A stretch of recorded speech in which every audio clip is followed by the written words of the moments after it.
ಭಾರತಕ್ಕೆ ಸ್ವಾತಂತ್ರ್ಯ ಘೋಷಣೆ ಆದಮೇಲೆ ಕೆಲವರು ಭಾರತಕ್ಕೆ ಸ್ವಾತಂತ್ರ್ಯ ಪೂರ್ತಿ ಬಂದಿಲ್ಲ ಅಂತ ನಂಬಿದವರಿದ್ದರು. ಹಿಂದೂ ಮಹಾಸಭಾ, ಜನಸಂಘ, RSS ಮತ್ತು ರಾಮಮನೋಹರ್ ಲೋಹಿಯಾ. ಯಾಕಂದರೆ ಗೋವಾ ಒಂದು ಲಿಬರೇಷನ್ ಮೂಮೆಂಟ್ ಅನ್ನುವುದಕ್ಕೆ ಬಹಳ ದೊಡ್ಡ ಅಸ್ಥಿವಾರವನ್ನು ಅಥವಾ ಬುನಾದಿಯನ್ನು ಹಾಕಿಕೊಟ್ಟವರು ರಾಮಮನೋಹರ್ ಲೋಹಿಯಾ. ಸ್ವಾತಂತ್ರ್ಯ ನಂತರದಲ್ಲಿ 10 ಅಥವಾ 20 ಸತಿ ಮತ್ತೆ ಅರೆಸ್ಟ್ ಆಗಿರೋರು ಅವರೇನೆ. ಹಿಮಾಲಯಕ್ಕೆ ಸಂಬಂಧಪಟ್ಟ ಭಾಗಗಳಲ್ಲಿರುವ ಜನಗಳಾಗಲಿ, ಅವರ ಕಥೆಗಳಾಗಲಿ, ಅವರ ಹಾಡುಗಳಾಗಲಿ, ಅವರ ವ್ಯಥೆ ಆಗಲಿ, ಯಾವುದು ಏನು ನಮಗೇನು ತುಂಬ ರಿಜಿಸ್ಟರ್ ಆಗಿದೆ ಅಂತ ಏನು ಇನ್ನೂ ಅನಿಸಲ್ಲ ನನಗೆ. ಅದೇ ಮಣಿಪುರದ ಜನಗಳ ಹಬ್ಬ ಯಾವುದು, ಸಿಕ್ಕಿಮಿನ ಜನಗಳ ಹಬ್ಬ ಯಾವುದು, ಹಿಂದೂ ಹಬ್ಬ ನಾನು ಹೇಳ್ತಾರೆ ಯಾವುದು ಗೊತ್ತೇ ಇಲ್ಲ. ಇದು ಕೂಡ ಸ್ವಾಭಿಮುಖವಾದ ಸ್ವದೇಶಿ ಭಾರತೀಯ ಚಿಂತನೆ, ಇದನ್ನು ಮಾಡಬೇಕು ಅನ್ನೋದು ಕಥನ. ಇದನ್ನು ಲೋಹಿ ಅವರು ಎಚ್ಚರಿಸ್ತಾರೆ. ಹಿಂಗೆ ಅಂದ್ಕೊಂಡೇ ನಾವು ಥೈಲ್ಯಾಂಡನ್ನು ದೂರ ಮಾಡ್ಕೊಂಡ್ವಿ, ಶ್ರೀಲಂಕಾನ್ ಮರ್ತಿದ್ದು, ಬರ್ಮಾ ಮರ್ತಿದ್ದು, ಪಾಕಿಸ್ತಾನ ಇನ್ನು ಇಷ್ಟು ವರ್ಷ ಆದಮೇಲೆ ಉಳಿಯಲ್ಲ ನಮ್ಮ ದೇಶಕ್ಕೆ ಸೇರುತ್ತೆ ಅಂದರೆ ನಾನು ಮೀಟ್ ಮಾಡೋ 10ರಲ್ಲಿ 9 ಜನ ಹಿಂದೂಗಳು ಹೇಳೋದು ಇವತ್ತು ತಲೆನೋವು ಸಾರ್, ಸುಮ್ಮನವ್ರು ಬಂದರೆ ಏನು ಸಾರ್ ಮಾಡೋದು, ಜನ ಅಲ್ಲರಿ ಭೂಮಿ ನಮ್ದಲ್ವಾ, ವೇದ ಭೂಮಿ ಅಂತ ಹೇಳ್ತಿದ್ವಿ ಮೊನ್ನೆ ತನಕ. ಹಿಂದೂಗಳ ಸಾಂಸ್ಕೃತಿಕವಾದ ಅಧಃಪತನಕ್ಕೆ ಈ 3-4 ಉದಾಹರಣೆಗಳು ಸಾಕ್ಷಿ. ಕಾಲದ ವಿಕಟತೆ ಅಥವಾ ಕಾಲದ ವಿಡಂಬನೆ ಹೆಂಗಿರುತ್ತೆ ಅಂದರೆ, ಇಲ್ಲಿರುವಂಥ ಹಿರಿಯರಿಗೆ ಸ್ವಲ್ಪ ಗೊತ್ತಿರುತ್ತೆ. ಯಾರು 60, 70, 80 ದಶಕದಲ್ಲೆಲ್ಲ ಪತ್ರಿಕೆಗಳನ್ನು ಓದಿದ್ದಾರೆ, ಕೆಲಸ ಮಾಡಿದ್ದಾರೆ, ಅವ್ರಿಗೆ ಈಗಿನ ಪೀಳಿಗೆಗಿನ ಚೆನ್ನಾಗಿ ಗೊತ್ತಿರುತ್ತೆ. ಆ ಕಾಲದಲ್ಲಿ ಯಾರು ದೇಶಭಕ್ತರು, ರಾಷ್ಟ್ರಭಕ್ತರು ಅಂತಿದ್ರು, ರಾಜಕೀಯವಾಗಿ ಅವ್ರ ಜನಸಂಘದ ಜೊತೆನೋ ಅಥವಾ ಆ ಕಾಲದಲ್ಲಿ ಇನ್ನೊಂದು ಯಾವುದೋ ಹಿಂದೂ ಮಹಾಸಭೆ ಜೊತೆನೋ ಇಲ್ಲ ಅಂತ ಹೇಳಿದ ಕಾರಣಕ್ಕೆ ಸಹಜವಾಗಿ ಅವರೆಲ್ಲ ನೆಹರುವಾದಿಗಳು ಅಂತ, ಆಮೇಲೆ ಮುಂದಿನ ಕಾಲದಲ್ಲಿ ಸಹಜವಾಗಿ ಅವರು ಇಂದಿರಾ ಗಾಂಧಿವಾದಿಗಳು ಅಂತ. ಹಾಗಂತೊಂದಿಲ್ಲ, ಇಂದಿರಾ ಗಾಂಧಿವಾದಿ ಅಂತೊಂದಿಲ್ಲ, ಸುಮ್ಮನೆ ಒಂದು ಚರ್ಚೆಯ ಸೌಕರ್ಯಕ್ಕೋಸ್ಕರ ಪದ ಬಳಸ್ತಾ ಇದ್ದೀನಿ ಅಷ್ಟೇ. ನೆಹರುಯಿಸಮ್ ಒಳಗೇ ಇಂದಿರಾ ಗಾಂಧಿನೂ ಬಂದುಬಿಡ್ತಾರೆ. ಅವಾಗ ಏನಾಯಿತು ಅಂತ ಹೇಳಿದ್ರೆ, ಮಾನಸಿಕವಾಗಿ ಒಂದು ದಿಗ್ಭ್ರಮೆ, ರಾಷ್ಟ್ರೀಯ ವಿಚಾರವನ್ನು ಹೇಳೋರ್ಗೆ ಉಂಟಾಯಿತು. ಆ ದಿಗ್ಭ್ರಮೆಯ ನಿವಾರಣೆಯೇ 3 ದಿವಸದ ಉಪನ್ಯಾಸದ ಉದ್ದೇಶ. ದಿಗ್ಭ್ರಮೆ ಹೀಗಿದೆ ಸ್ನೇಹಿತರೆ, ಹಿರಿಯರೇ, ನಾವು ಒಂಟಿಯಾಗಿ ಒಂದು ಬ್ಯಾಟಲ್ ನಡೆಸ್ತಾ ಇದ್ದೀವಿ, ವೈಚಾರಿಕವಾದ ಹೋರಾಟವನ್ನು. ನಾವು ಈ ದೇಶದಲ್ಲಿರ್ತಕ್ಕಂಥ ಎಲ್ಲ ಮತಪಂಥಗಳು ಯಾವುದು ಇಲ್ಲಿ ಹುಟ್ಟಿದೆಯೋ ಅದೆಲ್ಲವೂ ಕೂಡ ಇಲ್ಲಿಯ ಮೂಲ ದೇಸಿ ಧಾರೆಗಳು ಅಥವಾ ಭಾರತೀಯ ಧಾರೆಗಳು. ಹೊರಗಡೆಯಿಂದ ಬಂದಿರತಕ್ಕಂಥ ಕೆಲವು ಚಿಂತನೆಗಳು ಮತ್ತು ಅದರಿಂದ ಪ್ರಭಾವಿತವಾಗಿರುವ 20ನೇ ಶತಮಾನದ ಒಂದು ಡೆಮೋಕ್ರೆಟಿಕ್ ರಿಪಬ್ಲಿಕನ್ ಮಾಡೆಲ್. ಇದರ ವಾರಸುದಾರರು ದೆಹಲಿನಲ್ಲಿ ಅಥವಾ ಕೇಂದ್ರ ಸ್ಥಾನಗಳಲ್ಲಿ ಕೂತಿದ್ದಾರೆ. ನಮ್ಮ ಕೈಯಲ್ಲಿ ರಾಜ್ಯ ಸರ್ಕಾರವೂ ಇಲ್ಲ, ಕೇಂದ್ರ ಸರ್ಕಾರವೂ ಇಲ್ಲ. ನಾನು ಹೇಳ್ತಿರೋದು 60-70 ದಶಕದ ಕತೆ. ಅದು ಹೆಚ್ಚು ಕಡಿಮೆ ಗುರೂಜಿ ಗೋಳ್ವಲ್ಕರ್ ಅವ್ರ ಕಾಲದ ಕತೆ, ಸಂಘದ ಕಾಂಟೆಕ್ಸ್ಟಲ್ಲಿ ಹೇಳೋದಾದರೆ. ಅವಾಗ ಏನು ಅನ್ನಿಸ್ತಿತ್ತಂದರೆ, ಹಿಂದೂ ಸೊಸೈಟಿ ಜೊತೆ ನಾವಿದ್ದೀವಿ, ಹಿಂದೂ ಸೊಸೈಟಿ ನಮ್ಮ ಜೊತೆಗಿದೆ, ಭಾರತೀಯ ವಿಶಾಲವಾದ ಸಮಾಜ ನಮ್ಮ ಜೊತೆಗಿದೆ. ಆ ಸಮಾಜದ ಪ್ರತಿನಿಧಿಗಳಾಗಿ ನಾವು ನಮಗನ್ನಿಸಿದಷ್ಟು ಒಂದಷ್ಟು ನಮ್ಮ ಶಕ್ತಿಯ ಅನುಸಾರ ಕೆಲಸ ಮಾಡ್ತಾ ಇದ್ದೀವಿ, ಮತ್ತು ಉಳಿದವರೆಲ್ಲ ಒಂದು ಬೇರೆ ಬಣದಲ್ಲಿದ್ದಾರೆ ಅಂತ ಇತ್ತು. ಈ ಬೇರೆ ಬಣ ಅನ್ನುವ ಲೆಕ್ಕ ಇದೆಯಲ್ಲ, ಅದರೊಳಗಡೆ ರಾಮಮನೋಹರ್ ಲೋಹಿಯಾನೂ ಸೇರಿಕೊಂಡಿದ್ರು. ಗುರೂಜಿಯವ್ರ ಮಾತನ್ನೇ ನಾವು ಕೊಟ್ಟು ಮಾಡೋದಾದರೆ ಸೋಷಿಯಲಿಸಮ್ ಆರ್ ನ್ಯಾಷನಲಿಸಮ್ ಅನ್ನೋ ಒಂದು ಪುಸ್ತಕವನ್ನು ಗುರೂಜಿ ಗೋಳ್ವಲ್ಕರ್ ಅವರು ಬರೀತಾರೆ. ಅವ್ರ ಕಾಲದ ಪರಿಸ್ಥಿತಿ ಹೆಂಗಿತ್ತು ಅಂತ ಹೇಳಿದ್ರೆ, ಲೋಹಿಯಾ ಅವ್ರು ಏನು ಹೇಳ್ತಿದ್ದಾರೆ ಮತ್ತು ಲೋಹಿಯಾ ಅವ್ರು ಹೇಳಿದ್ದನ್ನು ತಗೊಂಡು ಅವರ ಫಾಲೋಯರ್ಸ್ ಏನು ಹೇಳ್ತಾ ಇದ್ದಾರೆ, ಅದೆರಡೂ ಕೂಡ ಪ್ರಾಯ ಮಿಕ್ಸ್ ಆಗಿಬಿಟ್ಟಿತ್ತು. ಈಗ ಲೋಹಿಯಾ ಅವ್ರು ಏನು ಹೇಳ್ತಾ ಇದ್ದಾರೆ ಅಂತ ಅಲ್ಲಿ ಆ ಸಂಪುಟಗಳಲ್ಲಿದೆ. ಆ ಸಂಪುಟಗಳನ್ನೆಲ್ಲ ಕನ್ನಡಕ್ಕೆ ಪ್ರಾಯ JH ಪಟೇಲ್ರ ಕಾಲದಲ್ಲಿ ಅನಿಸುತ್ತೆ ಒಂದು ತರುವ ಪ್ರಯತ್ನ ಶುರುವಾಯಿತು. ಆಮೇಲೆ 4-5 ಪುಸ್ತಕಗಳಾದಮೇಲೆ ವೈಚಾರಿಕ ಕಾರಣಕ್ಕೋಸ್ಕರ ಇದು ನಿಲ್ಲಲ್ಪಡ್ತು.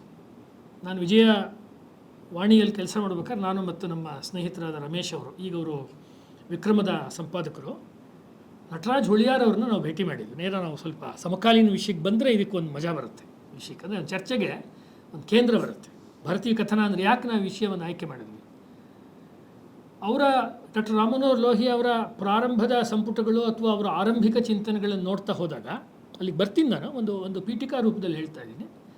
ಸಹಜವಾಗಿಯೇ ಭಾರತೀಯ ಧಾರೆಯ ಒಂದಷ್ಟು ವಿಚಾರಗಳು, ಅದ್ರ ಜೊತೆಗೆ ಅಸಮ್ಮತಿ, ಅದ್ರ ಜೊತೆಗೆ ಕೆಲವೊಮ್ಮೆ ಒಪ್ಪಿಗೆ, ಆದರೆ ಹೆಚ್ಚಾಗಿ ಯುರೋಪಿನ ಮಾಡೆಲ್ನ ನಾವು ತೆಗೆದುಕೊಂಡ್ರೆ ನಮಗೇನೋ ಒಂದು ಉದ್ಧಾರ ಸಾಧ್ಯ ಇದೆ ಭಾರತಕ್ಕೆ. ಇದು ಲೋಹಿಯಾ ಅವರ ಒಂದು ಪ್ರಿಲಿಮಿನರಿ ಆಗಿರೋ ಹಂತದಲ್ಲಿ ಹಂಗಿತ್ತು. ಪ್ರಾರಂಭದ ಅವರ ವಾಲ್ಯೂಮ್ಸ್ ನೀವು ನೋಡ್ಬೋದು, ಹಿಂದಿಯಲ್ಲೂ ಸಿಕ್ಕತ್ತೆ, ಇಂಗ್ಲೀಷ್ನಲ್ಲೂ ಸಿಕ್ಕತ್ತೆ.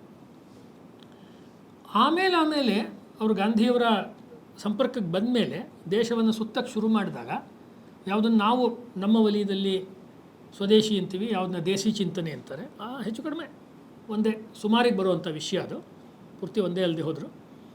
ಆವಾಗ ಅವರಿಗೆ ಭಾರತ ಕಾಣಕ್ಕೆ ಶುರು ಮಾಡಿದ್ದು ಬೇರೆ ಥರ ಆಯಿತು. ಭಾರತವನ್ನು ಅವ್ರು ನೋಡ್ತಾ ನೋಡ್ತಾ ಇಲ್ಲಿರುವಂಥ ಸಾಂಸ್ಕೃತಿಕವಾದ ಒಂದು ಬೇರುಗಳನ್ನು ಅರ್ಥ ಮಾಡ್ಕೊಳ್ಳದೆ ಹೋದರೆ, ಇಲ್ಲಿರ್ತಕ್ಕಂಥ ಪಠ್ಯಗಳನ್ನು ಅಂದರೆ ರಾಮಾಯಣ ಮಹಾಭಾರತ ಇವುಗಳನ್ನು ನಾನು ಆತ್ಮಸಾತ್ ನನ್ನದನ್ನು ಮಾಡ್ಕೊಳ್ಳದೆ ಹೋದರೆ ಏನೂ ಉಪಯೋಗ ಇಲ್ಲ ಒಬ್ಬ ವೈಚಾರಿಕ ವ್ಯಕ್ತಿಯಾಗಿ ಅನ್ನೋದು ಕೂಡ ಅವ್ರಿಗೆ ಹೊಳೆಯೋದಕ್ಕೆ ಶುರುವಾಯಿತು. ಸುಮ್ಮನೆ ಒಂದು ಉದಾಹರಣೆಯನ್ನು ಕೊಡೋದಾದರೆ, ಗಾಂಧಿಯವರ ಹತ್ಯೆಯ ಘಟನೆ ಆದಮೇಲೆ ಬ್ರಿಟಿಷರ ಒಂದು ಯುದ್ಧ ಟ್ಯಾಂಕರ್ ಅಂತ ಕಾಣಿಸ್ತದೆ, ಅದರ ಮೇಲೇ ಗಾಂಧೀಜಿಯವರ ಶವಯಾತ್ರೆ ದೆಹಲಿನಲ್ಲಿ ನಡೀತು. ಅದ್ರ ಬಗ್ಗೆನೇ ತುಂಬ ಪರ ವಿರೋಧ ಚರ್ಚೆ ಅಹಿಂಸಾವಾದಿಗಳಲ್ಲಿ, ಗಾಂಧಿವಾದಿಗಳಲ್ಲಿ, ಇನ್ನೂ ಬೇರೆ ಬೇರೆ ಐಡಿಯಾಲಜಿಗಳವರು ನಡೆದಿತ್ತು ದೆಹಲಿನಲ್ಲಿ. ಅದಕ್ಕೆಲ್ಲ ದಾಖಲೆ ಇದೆ. ಆವಾಗ ಜವಾಹರ್ಲಾಲ್ ನೆಹರು ಅವರು, ಲೋಹಿಯಾ ಅವರು ಎಲ್ಲ ಪಟೇಲ್, ಸರ್ದಾರ್ ಪಟೇಲ್ ಎಲ್ಲ ಆ ಶವದ ಜೊತೆಯಲ್ಲಿ ಹೋಗ್ತಿರ್ತಾರೆ, ಗಾಂಧಿಯವರ ಶವದ ಜೊತೆಯಲ್ಲಿ. ಪಟೇಲ್ ಅವರು ಮತ್ತು ಲೋಹಿಯಾ ಅವರು ಚಪ್ಪಲಿ ಬಿಚ್ಚಿ ಜೊತೆ ಕೂತಿರ್ತಾರೆ ಶವದ ಜೊತೆ. ಜವಾಹರ್ಲಾಲ್ ನೆಹರು ಅವರು ಬೂಟ್ಸು ಅಥವಾ ಆ ಕಾಲದ್ದು ಏನಿತ್ತೋ ಚಪ್ಪಲಿ ಅದನ್ನು ಹಾಕ್ಕೊಂಡು ಅವರು ಕೂತಿರ್ತಾರೆ. ಅಲ್ಲೊಂದು ಸಣ್ಣ ಮಾತುಕತೆ ನೆಹರು ಮತ್ತು ಲೋಹಿಯಾ ನಡುವೆ ನಡೆಯುತ್ತೆ. ಕಥನ ಅಂತ ಹೇಳುವಾಗ ಇದು ಇಂಪಾರ್ಟೆಂಟ್. ಒಬ್ಬರು ದೊಡ್ಡ ವ್ಯಕ್ತಿ ತೀರ್ಕೊಂಡಿದ್ದಾರೆ, ಒಬ್ಬ ಪೊಲಿಟಿಕಲ್ ಲೀಡರು, ನಾವು ಅದನ್ನು ಮುಗಿಸ್ತಾ ಇದ್ದೀವಿ, ಅದಕ್ಕೇನು ಒಂದು ಅಂತ್ಯ ಸಂಸ್ಕಾರ, ಆ ರೀತಿಯ ಮೂಡಲ್ಲಿ ಅವ್ರು ಇರ್ತಾರೆ. Tryst with India's tryst with destiny ಅಂತೆಲ್ಲ ಅವ್ರು ಭಾಳ ಪ್ರಸಿದ್ಧವಾದ ನೆಹರು ಅವ್ರ ಮಾತು. The light has gone, where shall we find the light ಅಂತೆಲ್ಲ ಭಾಳ ಪ್ರಸಿದ್ಧವಾದ ಒಳ್ಳೆಯ ಮಾತುಗಳನ್ನು ಅವ್ರು ಹೇಳಿರ್ತಾರೆ. ಆದರೆ ಯಾವುದನ್ನು ಅವ್ರು ಬೆಳಕು ಅಂತ ಹೇಳ್ತಿರ್ತಾರೋ ಆ ಬೆಳಕಿನ ಒಂದು ಅಂತಿಮ ಯಾತ್ರೆಯಲ್ಲಿ, ಅದೇ ನೆಹರು ಅವ್ರ ದೃಷ್ಟಿಯಲ್ಲಿ ಯಾವ್ದು ಬೆಳಕು ಅಂತಿತ್ತೋ ಗಾಂಧಿ, ಅದರ ಅಂತಿಮ ಯಾತ್ರೆಯಲ್ಲಿ ಅವ್ರು ಚಪ್ಪಲಿ ಹಾಕ್ಕೊಂಡೇ ಕೂತಿರ್ತಾರೆ. ಇಲ್ಲಿ ನಮಗೆ ಭಾರತದ ಒಂದು ರಾಜಕೀಯ ಸಾಂಸ್ಕೃತಿಕ ಜೀವನ ಯಾವ ದಿಕ್ಕಿಗೆ 25-30 ವರ್ಷಕ್ಕೆ ಹೋಗುತ್ತೆ ಅನ್ನೋದರ ಒಂದು ಬೀಜರೂಪದ ಸಂಕೇತ ನಮಗೆ ಸಿಕ್ಕತ್ತೆ ಅಂತ ನನಗನ್ಸುತ್ತೆ. ಲೋಹಿಯಾ ಅವರು ಅದನ್ನು ಅಪೋಸ್ ಮಾಡ್ತಾರೆ. ಲೋಹಿಯಾ ಅವ್ರು ಬರ್ದಿರೋದನ್ನು, ಗಾಂಧೀಜಿಯವರ ಶವಯಾತ್ರೆ ಬಗ್ಗೆ ಈ ಸಂಪುಟಗಳಲ್ಲಿ ಹುಡುಕರು ಸಿಕ್ಕತ್ತೆ ನಿಮಗೆ. ಹೀಗೆ ಮಾಡಬಾರ್ದಾಗಿತ್ತು. ನಾವು ನಮ್ಮ ತಂದೆ ಇದ್ದಂತೆ, ಅವರು ಬಾಪು ಅಂದರೆ ತಂದೆ ಇದ್ದಂತೆ, ಅವರ ಶವಯಾತ್ರೆಯಲ್ಲಿ ನಾವು ಚಪ್ಪಲಿ ಹಾಕ್ಕೊಂಡು ಹೋಗ್ತೀವೋ ನಾವು, ಅಂದರೆ ಇದೊಂದು ಕಲ್ಚರಲ್ ಒಂದು ಕಾಮನ್ ಸೆನ್ಸ್ ಅಲ್ವಾ, ಇದು ಒಂದು ಭಾರತೀಯ ಸಂಸ್ಕೃತಿಯಲ್ಲಿ ಒಂದು ಕಾಮನ್ ಸೆನ್ಸ್, ಇದಕ್ಕೆ ತುಂಬ ನಾಲೆಡ್ಜ್ ಬೇಕಾಗಿಲ್ಲ ಅಂತ ಅವರು ನೆಹರು ಅವ್ರನ್ನ ಟೀಕೆ ಮಾಡುವ ಒಂದು ಲೇಖನದಲ್ಲಿ ಈ ಮಾತನ್ನು ಹೇಳ್ತಾರೆ. ಗಾಂಧೀಜಿಯವರ ಅಥವಾ ಗಾಂಧಿಯವರ ವಾರಸುದಾರರು ನೆಹರು ಅವರು ಅಂತ ಒಂದು ಪಕ್ಷ ಅಥವಾ ಒಂದು ಗುಂಪು, ಗಾಂಧಿಯವರ ವಾರಸುದಾರರಲ್ಲ ಅವರು. ಗಾಂಧಿಯವರು ಭಾರತವನ್ನು ಎತ್ತಿ ಹಿಡಿದಿದ್ದರೆ ಇವರು ಇಂಡಿಯಾನೇ ಎತ್ತಿ ಹಿಡಿತಾ ಇದ್ದಾರೆ, ಆಧುನಿಕವಾದ ಯುರೋಪಿನ ಚೌಕಟ್ಟಿನ ಒಂದು ವಿಚಾರವನ್ನು ಎತ್ತಿ ಹಿಡಿತಿದ್ದಾರೆ. ಹಾಗಾಗಿ ಗಾಂಧಿಯವರ ವಿಚಾರವನ್ನು ಎತ್ತಿ ಹಿಡಿಬೇಕು ಅಂದರೆ ನಾವು ನೆಹರು ವಿರುದ್ಧ ಹೋಗಬೇಕು. So anti Nehru is essentially pro Gandhi ಅನ್ನುವ ಒಂದು ನೆಲೆಗಟ್ಟಿಗೆ ಲೋಹಿಯಾ ಅವರು ರಾಜಕೀಯವಾಗಿ ಬಂದು ನಿಂತು. ಇದು ಕಥನ. ನಿಜವಾಗ್ಲೂ ನಾವು ಯೋಚನೆ ಮಾಡಬೇಕಾದ್ದು, ಆ ಕಾಲದಲ್ಲಿ ಸ್ವಾತಂತ್ರ್ಯ ವೀರ ಸಾವರ್ಕರ್ ಅವರು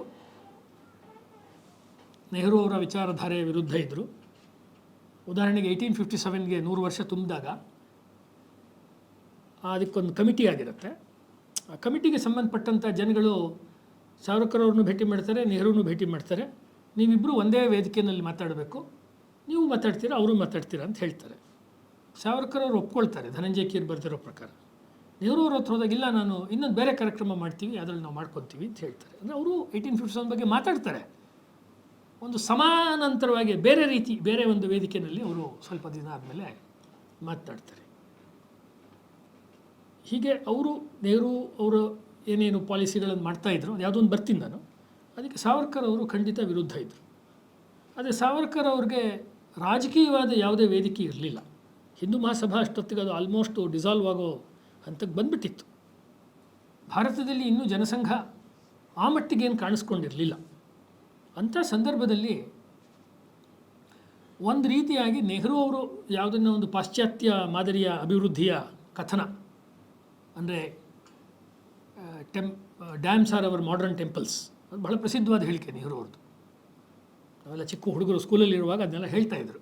ಬಾಕ್ರಾ ನಂಗಲ್ಲು ಎಲ್ಲ ಡ್ಯಾಮ್ಗಳ ಬಗ್ಗೆ ಹೇಳಬೇಕಾದ್ರೆ ಆಧುನಿಕ ಭಾರತದ ದೇವಾಲಯಗಳು ಅನ್ನುವ ಒಂದು ಕಲ್ಪನೆಯ ಹಿಂದೆ ನೆಹರು ಅವರು ಹೋದರು. ಒಂದು ಪಂಚವಾರ್ಷಿಕ ಯೋಜನೆಗಳನ್ನು ಲೆನಿನ್ ಮಾಡೆಲ್ನಲ್ಲಿ, ಅಂದರೆ ಲೆನಿನ್ ಮತ್ತು ಸ್ಟಾಲಿನ್ನ ಮಾಡೆಲ್ನಲ್ಲಿ ಅವರು ಇಲ್ಲಿ ತಗೊಂಡು ಬಂದರು. ಅದೇ ರೀತಿಯಲ್ಲಿ ಮುಂದೆ ಕೆಲವು ಕಾಲ ಆದಮೇಲೆ ಅವರು ಅಮೆರಿಕಾದ ಒಂದು ಆರ್ಥಿಕ ವಿನ್ಯಾಸಕ್ಕೆ ತಕ್ಕಂತೆ ಭಾರತದ ಪಂಚವಾರ್ಷಿಕ ಯೋಜನೆಗಳನ್ನು ರೂಪಿಸಿದ್ರು. ಆ ಸಂದರ್ಭಗಳಲ್ಲೆಲ್ಲ ಮತ್ತೆ ಪಾರ್ಲಿಮೆಂಟ್ ಮೆಂಬರ್ ಆಗಿದ್ದರು ಲೋಹಿಯಾ ಅವರು. ಪಾರ್ಲಿಮೆಂಟಲ್ಲಿ ವಿರೋಧ ಮಾಡಿದವರು ಈ ಪಾಲಿಸಿಗಳನ್ನು ರಾಮ್ ಮನೋಹರ್ ಲೋಹಿಯಾ ಅವರು. ಒಂದು ರೀತಿ ಆ್ಯಂಟಿ ಎಸ್ಟಾಬ್ಲಿಷ್ಮೆಂಟ್, ಅಂದರೆ ಮೊದಲ ಎರಡು ಚುನಾವಣಾ ಸರ್ಕಾರಗಳು ಯಾವ್ದು ಬಂತು 52ರ ಚುನಾವಣೆ ನಂತರದಲ್ಲಿ, 52ರ ನಂತರ ಮಹಾಚುನಾವಣೆ ನಂತರದಲ್ಲಿ, ಅಲ್ಲಿ ಇವರು ದೊಡ್ಡ ಟಕ್ಕರ್ ಅಂತ ಯಾವ್ದು ಹೇಳ್ತೀವಿ ಹಿಂದಿಯಲ್ಲಿ, ದೊಡ್ಡ ಒಂದು ಸ್ಪರ್ಧಿಯಾಗಿ ಅಥವಾ ದೊಡ್ಡದಾದಂಥ ಒಂದು ವಿರೋಧವನ್ನು ಕೊಡೋದ್ರ ಮೂಲಕ ಒಂದು ಡೆಮಾಕ್ರಸಿ ಹೇಗೆ ಸಶಕ್ತವಾಗಿರಬಹುದು ಅನ್ನುವ ಕಾನ್ಸೆಪ್ಟನ್ನು ಲೋಹಿಯಾ ಅವರು ತೆಗೆದುಕೊಂಡು ಬಂದರು. ರಾಮ್ ಮನೋಹರ್ ಲೋಹಿಯಾ ಅವರ ಜೀವನದ ಒಂದೊಂದು ವಿಷಯಗಳನ್ನು ನಾವು ತೆಗೆದುಕೊಂಡು ಹೇಗೆ ನೋಡಬೇಕು ಅನ್ನೋದನ್ನು ನಾವು ನೋಡ್ಬೋದು. ರಾಮ್ ಮನೋಹರ್ ಲೋಹಿಯಾ ಅವರು ಹುಟ್ಟಿನಿಂದ ಉತ್ತರ ಪ್ರದೇಶದ ಒಂದು ಭಾಗದಲ್ಲಿ ಹುಟ್ಟಿದವರು. ಅವ್ರ ತಂದೆಯವರು ಗಾಂಧಿಯವರ ಫಾಲೋಯರು. ಲೋಹಿಯಾ ಅನ್ನುವಂಥದ್ದು ಒಂದು ವೈಶ್ಯ ಕಮ್ಯುನಿಟಿ. ಅದು ಲೋಹ ಅಂದರೆ ಮೆಟಲ್ಲಿಗೆ ಸಂಬಂಧಪಟ್ಟಂತೆ ಬಿಸ್ನೆಸ್ ಮಾಡೋದು ಅಥವಾ ಅದರ ವ್ಯಾಪಾರ, ಅದಕ್ಕೆ ಸಂಬಂಧಪಟ್ಟಂಥ ಒಂದು ಹಿನ್ನೆಲೆಯಿಂದ ಬಂದವರು. ತುಂಬ ಅಧ್ಯಯನ ಮಾಡಿ ಅವರು ಜರ್ಮನಿಗೆ ಹೋಗಿ ಜರ್ಮನಿಯಲ್ಲಿ ಉಪ್ಪಿನ ಸತ್ಯಾಗ್ರಹದ ಬಗ್ಗೆನೇ ಅವರು PhD ಮಾಡಿ, ಗಾಂಧಿಯವರ ಉಪ್ಪಿನ ಸತ್ಯಾಗ್ರಹದ ಬಗ್ಗೆ ಅವರು PhDಯನ್ನು ಜರ್ಮನ್ ಭಾಷೆ ಕಲ್ತ್ಕೊಂಡ್ರು PhD ಮಾಡೋಕ್ಕೆ. ಇದೊಂದು ಕಲ್ಚರಲ್ ಪಾಯಿಂಟ್, ಅದು ಸಾಂಸ್ಕೃತಿಕ ಅಂಶ ಆದ್ದರಿಂದ ನಿಮ್ಮ ಮುಂದೆ ವಿಶೇಷವಾಗಿ ನಾನು ಹಂಚ್ಕೊಳ್ಳೋಕ್ಕೆ ಇಷ್ಟಪಡ್ತಾ ಇದ್ದೀನಿ. ಆ ದೇಶಕ್ಕೆ ಹೋದ್ಮೇಲೆ ಆ ಭಾಷೆ ಕಲಿಬೇಕು ಅಂತ. ಸುಮ್ಮನೆ ನಾವು ಇಲ್ಲಿರೋದು ಹೇಳೋದಲ್ಲ, ನಾವು ಯಾವ ರಾಜ್ಯಕ್ಕೆ ಹೋಗ್ತೀವೋ ಅವ್ರ ಭಾಷೆ ಕಲಿಬೇಕು. ಇದು ನಾಳೆ ಮಾತನಾಡೋ ಡಾಕ್ಟರ್ BR ಅಂಬೇಡ್ಕರ್ ಅವ್ರಿಗೂ ಮತ್ತು ಲೋಹಿಯಾ ಅವ್ರಿಗೂ ಇರುವಂಥ ಕ್ವಾಲಿಟೇಟಿವ್ ವ್ಯತ್ಯಾಸ ಭಾಷೆ ವಿಷಯದಲ್ಲಿ.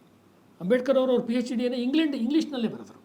ಆಮೇಲೆ ಇನ್ನೊಂದು ಪೋಸ್ಟ್ ಡಾಕ್ಟರೇಟ್ ಕೂಡ ಇಂಗ್ಲೀಷಲ್ಲಿ ಬರೆದರು. ಮತ್ತು ಇದೊಂದು ಶೈಕ್ಷಣಿಕವಾದ ಸಂವಾದ ಆದ್ದರಿಂದ ನಾವು ಇದನ್ನು ಫ್ಯಾಕ್ಚುಯಲ್ ಬೇಸ್ಡ್ ಆಗೇ ಹೇಳ್ತಾ ಇರ್ತೀವಿ. ಅಂಬೇಡ್ಕರ್ ಅವರು ದೊಡ್ಡವರು ಅಥವಾ ಇವ್ರು ಚಿಕ್ಕವರು ಅದೆಲ್ಲ ಅಲ್ಲ ಪ್ರಶ್ನೆ, ಅಬ್ಸರ್ವೇಷನ್ ಅಷ್ಟೇ ಇದು. ಅವರು ಮರಾಠಿಯಲ್ಲಿ ಬರೀಲಿಲ್ಲ ಅಥವಾ ಅವರು ಅಲ್ಲಿರಬಹುದಾದ ಇನ್ನೊಂದು ಯಾವುದೋ ದೇಶೀಯ ಭಾಷೆಯಲ್ಲಿ ಬರೀಲಿಲ್ಲ, ಇಂಗ್ಲೀಷ್ನಲ್ಲಿ ಬರೆದರು. ಇವರು ಜರ್ಮನ್ ಕಲ್ತ್ಕೊಂಡು ಜರ್ಮನಿ ಭಾಷೆಯಲ್ಲಿ PhDಯನ್ನು ಬರೆದು ಡಾಕ್ಟ್ರೇಟನ್ನು ಅವರು ಪಡೆದುಕೊಂಡು ಒಂದು ರೀತಿ ವಿದೇಶದಲ್ಲಿದ್ದು ಕೂಡ ಆ ದೇಶದ ಸ್ವದೇಶೀಯತೆಗೆ ಅವರು ಗೌರವವನ್ನು ಕೊಟ್ಟರು. ಅಲ್ಲಿಯ ಸ್ಥಳೀಯ ಭಾಷೆಗೆ ಗೌರವವನ್ನು ಕೊಟ್ಟು ಅಲ್ಲಿ ಅವರು ಬರೆದರು. ಯಾಕೆಂದರೆ ಆ ಕಾಲದಲ್ಲಿ ಐನ್ಸ್ಟೀನ್ ಇರ್ಬೋದು, ಮತ್ತೊಬ್ಬರು ಇರ್ಬೋದು, ತಮ್ಮ ಸಂಶೋಧನೆಗಳನ್ನೆಲ್ಲ ಅವರವರ ಮಾತೃಭಾಷೆಯಲ್ಲೇ ಅವ್ರು ಬರ್ಕೊಳ್ತಾಯಿದ್ರು. ಆಮೇಲೆ ಅದು ಇಂಗ್ಲೀಷು ಇತ್ಯಾದಿಗೆ ಅನುವಾದವಾಗಿ ಬರ್ತಾಯಿತ್ತು, ನಮಗೆ ಗೊತ್ತಿದೆ. ಈ ಮಾಡೆಲ್ಲು ಆ ಕಾಲದಲ್ಲಿ ತುಂಬ ಇತ್ತು. ಅಂತಾರಾಷ್ಟ್ರೀಯ ಮಟ್ಟದಲ್ಲೂ ಆ ದೇಶಕ್ಕೆ ಹೋಗಿ ಒಂದು ಸ್ವದೇಶೀಯತೆಯ ಒಂದು ಗುಣವನ್ನು ಹೆಂಗೆ ಮೆರಿಬೋದು, ಹೆಂಗೆ ತೋರಿಸ್ಬೋದು ಅನ್ನುವ ಒಂದು ಕಥನದ ದೃಷ್ಟಿಯಿಂದ, ಸಂಸ್ಕೃತಿಯ ದೃಷ್ಟಿಯಿಂದ ಲೋಹಿಯಾ ಅವ್ರದ್ದು ತುಂಬ ಒಳ್ಳೆಯ ಒಂದು ಮಾದರಿ. ಇದಾದಮೇಲೆ ಭಾರತಕ್ಕೆ ಸ್ವಾತಂತ್ರ್ಯ ಘೋಷಣೆ ಆದಮೇಲೆ ಕೆಲವರು ಭಾರತಕ್ಕೆ ಸ್ವಾತಂತ್ರ್ಯ ಪೂರ್ತಿ ಬಂದಿಲ್ಲ ಅಂತ ನಂಬಿದವರಿದ್ದರು. ಹಿಂದೂ ಮಹಾಸಭಾ, ಜನಸಂಘ, RSS ಮತ್ತು ರಾಮ್ ಮನೋಹರ್ ಲೋಹಿಯಾ. ಭಾರತಕ್ಕೆ ಪೂರ್ತಿ ಸ್ವಾತಂತ್ರ್ಯ ಬಂದಿಲ್ಲ, ಯಾಕೆಂದರೆ ಗೋವಾ ನಮ್ಮ ಕೈಯಲ್ಲಿ ಇನ್ನೂ ಇಲ್ಲ, ನಮ್ಮ ದೇಶದ ಇದರಲ್ಲಿ ಇಲ್ಲ. ಅದು ಗೋವಾ 47ರಲ್ಲಿ ಗೋವಾ ಸೇರಿಕೊಳ್ಳಿಲ್ಲ. ಹೀಗಾಗಿ ಅವರು ಗೋವಾ ಚಳವಳಿ ದೊಡ್ಡ ಮಟ್ಟದಲ್ಲಿ ಮಾಡಿದರು. ಸಾವರ್ಕರ್ ಅವ್ರ ಜೀವನ ಚರಿತ್ರೆಯಲ್ಲಿ ಕೂಡ ಧನಂಜಯ ಕೀರಲ್ಲಿ ಬರೀತಾರೆ. ಯಾರೋ ಕೆಲವರು ಪೂನಾದಲ್ಲಿರ್ತಕ್ಕಂಥ ಬ್ರಾಹ್ಮಣರು ಬಂದು ನಾವು ಗೋವಾದಲ್ಲಿ ನಮ್ಮ ಸೈನಿಕರು ಹೋರಾಟ ಮಾಡ್ತಿದ್ದಾರೆ, ಅದು ಸೆಕೆಂಡ್ ಸ್ಟೇಜ್, ಅದಕ್ಕೆ ನಾವು ಚಂಡಿ ಹೋಮ ಮಾಡ್ತಾಯಿದ್ದೀವಿ ಅಂತ ಹೇಳಿದಾಗ ಇವರು ಖಡ್ಗ ತೊಗೊಂಡು ಹೋಗಿ ನೀವು ಹೋರಾಟ ಮಾಡಿ ಅಂತ ಇವ್ರ ಸ್ಟೈಲ್, ಸಾವರ್ಕರ್ ಸ್ಟೈಲ್ ನಿಮ್ಗೆ ಗೊತ್ತಿದೆ, ಅವ್ರು ಹೇಳಿದರು. ಗೋವಾದಲ್ಲಿ ಅಂದರೆ ಗೋವಾ ಒಂದು ಲಿಬ್ರೇಷನ್ ಮೂಮೆಂಟ್ ಅನ್ನುವುದಕ್ಕೆ ಬಹಳ ದೊಡ್ಡ ಅಸ್ಥಿವಾರವನ್ನು ಅಥವಾ ಬುನಾದಿಯನ್ನು ಹಾಕಿಕೊಟ್ಟವರು ರಾಮ್ ಮನೋಹರ್ ಲೋಹಿಯಾ ಅವರು. ಗೋವಾದಲ್ಲಿ ಹೋರಾಟ ಮಾಡಬೇಕು, ಅಲ್ಲಿ ಮೊದಲು ಬಂದವರು ಪೋರ್ಚುಗೀಸರು, ಹಾಗಾಗಿ ಪೋರ್ಚುಗೀಸರನ್ನ ನಾವು ಗೋವಾದಿಂದ ಆಚೆ ಕಳಿಸೋ ತನಕ ಸ್ವಾತಂತ್ರ್ಯ ಪೂರ್ತಿ ಆಗಲ್ಲ ಅಂತ. ಆಗ ಭಾರತ ಸರ್ಕಾರದಿಂದ ತುಂಬ ವಿಶೇಷವಾದ ಸಪೋರ್ಟ್ ಸಿಕ್ತು ಅಂತ ಏನಿಲ್ಲ ಗೋವಾ ಹೋರಾಟಕ್ಕೆ. ಅದೊಂದು ವಿಚಿತ್ರ. ಅದು ಎಲ್ಲಿಗೆ ಬರುತ್ತೆ ಅಂದರೆ ಮುಂದೆ ಸ್ಟೇಟ್ ಅಂದ್ರೇನು, ರಾಷ್ಟ್ರ ಅಂದ್ರೇನು, ಆ ಕಾನ್ಸೆಪ್ಟ್ ಕಡೆ ಬರುತ್ತೆ. ಗೋವಾ ಅಂದರೆ ಹುಟ್ಟಾ ಹೋರಾಟಗಾರರು ಲೋಹಿಯಾ ಅನ್ನೋದಕ್ಕೆ ಈ ಉದಾಹರಣೆ ನಾನು ನಿಮ್ಗೆ ಹೇಳ್ತಾ ಇರೋದು. ಭಾರತಕ್ಕೆ ಪೂರ್ತಿ ಸ್ವಾತಂತ್ರ್ಯ ಬಂದಿಲ್ಲ. ನೀವು ಯಾವ್ದು ಭಾರತ ಮಾತೆ ಅನ್ನೋ ಕಾನ್ಸೆಪ್ಟ್ ಹೇಳಿದ್ರೆ ಪೂರ್ತಿ ಯಾಕೆ ಬಿಡುಗಡೆ ಹೊಂದಿಲ್ಲ, ಹಾಗಾಗಿ ಹೋರಾಟ ಮಾಡಬೇಕು ನಾವು. ಸ್ವಾತಂತ್ರ್ಯ ನಂತರದಲ್ಲಿ 10 ಅಥವಾ 20 ಸತಿ ಮತ್ತೆ ಅರೆಸ್ಟ್ ಆಗಿರೋರು ಅವರೇನೆ. ಆ್ಯಕ್ಚುಲಿ ತುಂಬ ಸತಿ ಅವ್ರನ್ನ ಜೈಲಿಗೆ ಹಾಕಿದ್ರು ಲೋಹಿಯಾ ಅವ್ರನ್ನ. ಅವ್ರು ಹೋರಾಟವನ್ನು ಮಾಡಿದರು. ಆಮೇಲೆ ಬಾಂಬೆ ಪ್ರಾಂತ್ಯದಲ್ಲಿ ಮತ್ತು ಕೇಂದ್ರದಲ್ಲಿ ಮೊರಾರ್ಜಿ ದೇಸಾಯಿ ಅವರು ತುಂಬ ನಡೀತಾ ಇತ್ತು ಅವಾಗ. ಮೊರಾರ್ಜಿ ದೇಸಾಯಿ ಅವರು ಕೂಡ ಇದಕ್ಕೆ ಬೆಂಬಲ ಕೊಡಲಿಲ್ಲ ಅವಾಗ. ಹೇಗಿರುತ್ತೆ ಅವರೆಲ್ಲ ಸ್ವಾತಂತ್ರ್ಯ ಹೋರಾಟಗಾರರೇ, ಅವರೆಲ್ಲರೂ ಪಾಪ ಜೈಲಿಗೆ ಹೋಗಿದ್ದವ್ರೆ, ಯಾವುದೇ ವಿಧಾನದಲ್ಲಿ ಹೋಗಲಿ, ಕ್ರಾಂತಿ ಮಾರ್ಗ ಶಾಂತಿ ಮಾರ್ಗ ಹೆಂಗೋ. 47ರ ಇದರಲ್ಲಿ ನಮಗೊಂದು ಬ್ರಿಟಿಷರು ಅಧಿಕಾರ ಹಸ್ತಾಂತರ ಮಾಡಿದ ತಕ್ಷಣ ಸ್ವಾತಂತ್ರ್ಯ ಬಂದೇ ಬಿಡ್ತು ಅಂತ ನಂಬಿರುವಂಥ ಒಂದು ಮಾನಸಿಕತೆಯ ಜನ ಇದ್ದರು. ಇಲ್ಲ ಬರಲಿಲ್ಲ, ಭೌಗೋಳಿಕವಾಗೇ ಬಂದಿಲ್ಲ, ಇನ್ನು ಸಾಂಸ್ಕೃತಿಕವಾಗಿರಲಿ, ಅದು ಮುಂದಿನ ವಿಷಯ. ಸಾಂಸ್ಕೃತಿಕವಾದ ಕಲ್ಚರಲ್ ಅವೇಕನಿಂಗು ಅಥವಾ ಕಲ್ಚರಲ್ ಫ್ರೀಡಮ್ ಬೇರೆ ವಿಷಯ. ಪೊಲಿಟಿಕಲ್ ಅಥವಾ ಜಿಯೋ ಪೊಲಿಟಿಕಲ್ ಆಗಿ ಬಂದೇ ಇಲ್ಲ ನಮಗೆ ಅನ್ನೋ ರೀತಿಯಲ್ಲಿ ಅನಿಸಿದ್ದು ಕೆಲವರಿಗೆ. ಯಾಕೆ? ಅದು ನಮಗೆ ಯೋಚನೆ ಮಾಡಬೇಕಾದ ಅಂಶ. ಯಾಕೆ ಕೆಲವರಿಗೆ ಹಾಗನ್ನಿಸ್ತು ಅಂಥೇಳಿ. ಸೊ ಗೋವಾ ಲಿಬರೇಷನ್ ಬಗ್ಗೆ ನಾವು ಮಾತನಾಡುವಾಗ ಅಥವಾ ಭಾರತದ ಅಧಿಕಾರ ಹಸ್ತಾಂತರದ ನಂತರದ ದಿನಗಳ ಹೋರಾಟದ ಬಗ್ಗೆ ಮಾತನಾಡುವಾಗ ಲೋಹಿಯಾರ ನೆನಪನ್ನು ನಾವು ಮಾಡ್ಕೋಬೇಕು. ಎಷ್ಟು ಮಾಡ್ಕೋಬೇಕು ಅಷ್ಟು ಮಾಡ್ಕೊಳ್ತಿದ್ದಾರೆ ಅಂತೇನು ಅನಿಸೋದಿಲ್ಲ. ಇದು ಎರಡನೇ ಅಂಶ ಅವರ ವಿಚಾರಕ್ಕೆ ಸಂಬಂಧಪಟ್ಟಿದ್ದು. ಅನೇಕರು ಅವ್ರ ವಿಚಾರ ಹೇಳಬೇಕಾದ್ರೆ 1, 5, 7, 8 ಈ ಥರ ನಂಬರ್ಗಳಲ್ಲಿ ಹೇಳ್ತಾರಲ್ಲ, ಹಾಗೆ ಅವರೊಂದು ಸಪ್ತಕ್ರಾಂತಿ ಅನ್ನೋ ಒಂದು ಕಾನ್ಸೆಪ್ಟನ್ನ ಲೋಹಿಯಾರ್ ಹೇಳಿದ್ರು. ಕರ್ನಾಟಕದಲ್ಲಿ ಅನಂತಮೂರ್ತಿಯವರು, ಲಂಕೇಶ್ ಅವರು, ಆ ಕಾಲದಲ್ಲಿ ಒಂದು ಸಮಾಜವಾದ ಜಯೇಶ್ ಪಟೇಲ್, ಆ ಕಾಲದಲ್ಲಿ ಒಂದು ರಮೇಶ್ ಹೆಗಡೆ, ಆ ಕಾಲದಲ್ಲಿ ಒಂದು ಸಾಮಾಜಿಕ ಮತ್ತು ರಾಜಕೀಯವಾದ ರೀತಿಯಲ್ಲಿ ಸಮಾಜವಾದವನ್ನು ದೊಡ್ಡ ಮಟ್ಟದಲ್ಲಿ ಮುನ್ನೆಲೆಗೆ ತರುವಂಥ ಪ್ರಯತ್ನ ಮಾಡುವಾಗ ಈ ಪಾಯಿಂಟ್ಸು ತುಂಬ ಬರ್ತಾಯಿತ್ತು. ಸಾಮಾಜಿಕ ಅಥವಾ ಸಪ್ತಕ್ರಾಂತಿಯ ವಿಚಾರವನ್ನು ಅವ್ರು ಹೇಳಿದರು. ಮೊದಲನೇದು ಯಾವುದು ಅಂತ ಹೇಳಿದ್ರೆ, ಒಂದು ರೀತಿ ನರನಾರಿ ಸಮಾನತಾ ಅಥವಾ ಎಲ್ಲರಿಗೂ ಒಂದು ಗಂಡು ಮತ್ತು ಹೆಣ್ಣಿಗೆ ಸಮಾನವಾದಂಥ ಅವಕಾಶ ಇರಬೇಕು, ಈಕ್ವಲ್ ರೈಟ್ಸ್ ಅನ್ನುವುದು ಒಂದು ಅಂಶ.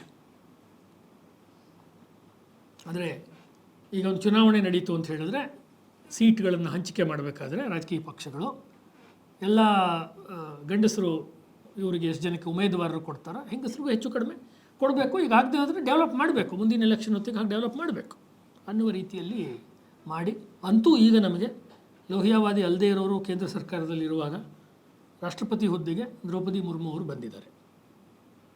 ಇದನ್ನು ನೀವು ಗಮನಿಸ್ಬೋದು. ಅಂದರೆ ಡೈರೆಕ್ಟ್ಲಿ ಇದು ಮೋದಿಯವ್ರ ವಿಚಾರದ ಮೇಲೆ ಅಥವಾ ಬೇರೆಯವ್ರ ಮೇಲೆ ಇದರದ್ದೆಲ್ಲ ಪ್ರಭಾವ ಇದೆ ಅನ್ನೋದಕ್ಕೆ ನಾನು ಹೇಳ್ತಾ ಇರೋದು. ಲೋಹಿಯಾ ಅವರ ವಿಚಾರ ಇದೆ ಅನ್ನೋದಕ್ಕೆ. ಎರಡನೇದು ಬಣ್ಣಕ್ಕೆ ಸಂಬಂಧಪಟ್ಟಂತೆ, ಅಂದರೆ ಚರ್ಮದ ಬಣ್ಣಕ್ಕೆ ಸಂಬಂಧಪಟ್ಟಂತೆ ಇರುವಂತಹ ಅಸಮಾನತೆ, ಇಲ್ಲಿ ಒಂದು ವರ್ಣ ತಾರತಮ್ಯ. ಮೊದಲನೇದು ಲಿಂಗ ತಾರತಮ್ಯ ಇರಬಾರ್ದು ಅಂತ, ಎರಡನೇದು ವರ್ಣ ತಾರತಮ್ಯ ಇರಬಾರ್ದು. ಅಂದರೆ ಕಪ್ಪು ಅಂದರೆ ಕಪ್ಪು ಸುಂದರಿ ಅಂತ ಹೇಳೋದು, ಬ್ಲ್ಯಾಕ್ ಬ್ಯೂಟಿ ಅಂತ ಹೇಳೋದು. ಇದು ಯಾಕೆ? ಅವ್ರದ್ದೇ ಒಂದು ಲೇಖನ ಇದೆ, ಸೌಂದರ್ಯ ಮತ್ತು ಮೈಬಣ್ಣ ಅಂತ, ಭಾಳ ಪ್ರಸಿದ್ಧವಾದ ಲೇಖನ. ಇದು ಸಂಪುಟಗಳಲ್ಲಿದೆ, ಕನ್ನಡದಲ್ಲಿ ಬಂದಿರೋ ಸಂಪುಟಗಳಲ್ಲಿದೆ. ಉದಾಹರಣೆಗೆ ಜೂರಿ ಯಾರು ಸೌಂದರ್ಯ ಅಂದರೆ ಏನು ಅಂತ ಇಟ್ಕೊಂಡು ಒಂದು ಸೌಂದರ್ಯ ಸ್ಪರ್ಧೆ ನಡೆದಾಗ ಅದನ್ನು ಏರ್ಪಡಿಸುವಂಥ ದೇಶ ಅಥವಾ ಏರ್ಪಡಿಸಿರುವಂಥ ದೇಶ ಆಹ್ವಾನಿಸಿರುವಂಥ ಒಬ್ಬ ಜಡ್ಜು ಅವರೆಲ್ಲರೂ ಆಫ್ರಿಕನ್ರೇ ಆಗಿದ್ದರೆ ಅವರು ಕಪ್ಪು ಬಣ್ಣಕ್ಕೆ ಇರುವಂಥ ಹುಡುಗಿಗೇ ಮೊದಲನೇ ಪ್ರೈಸ್ ಕೊಡ್ತಾಯಿದ್ರು.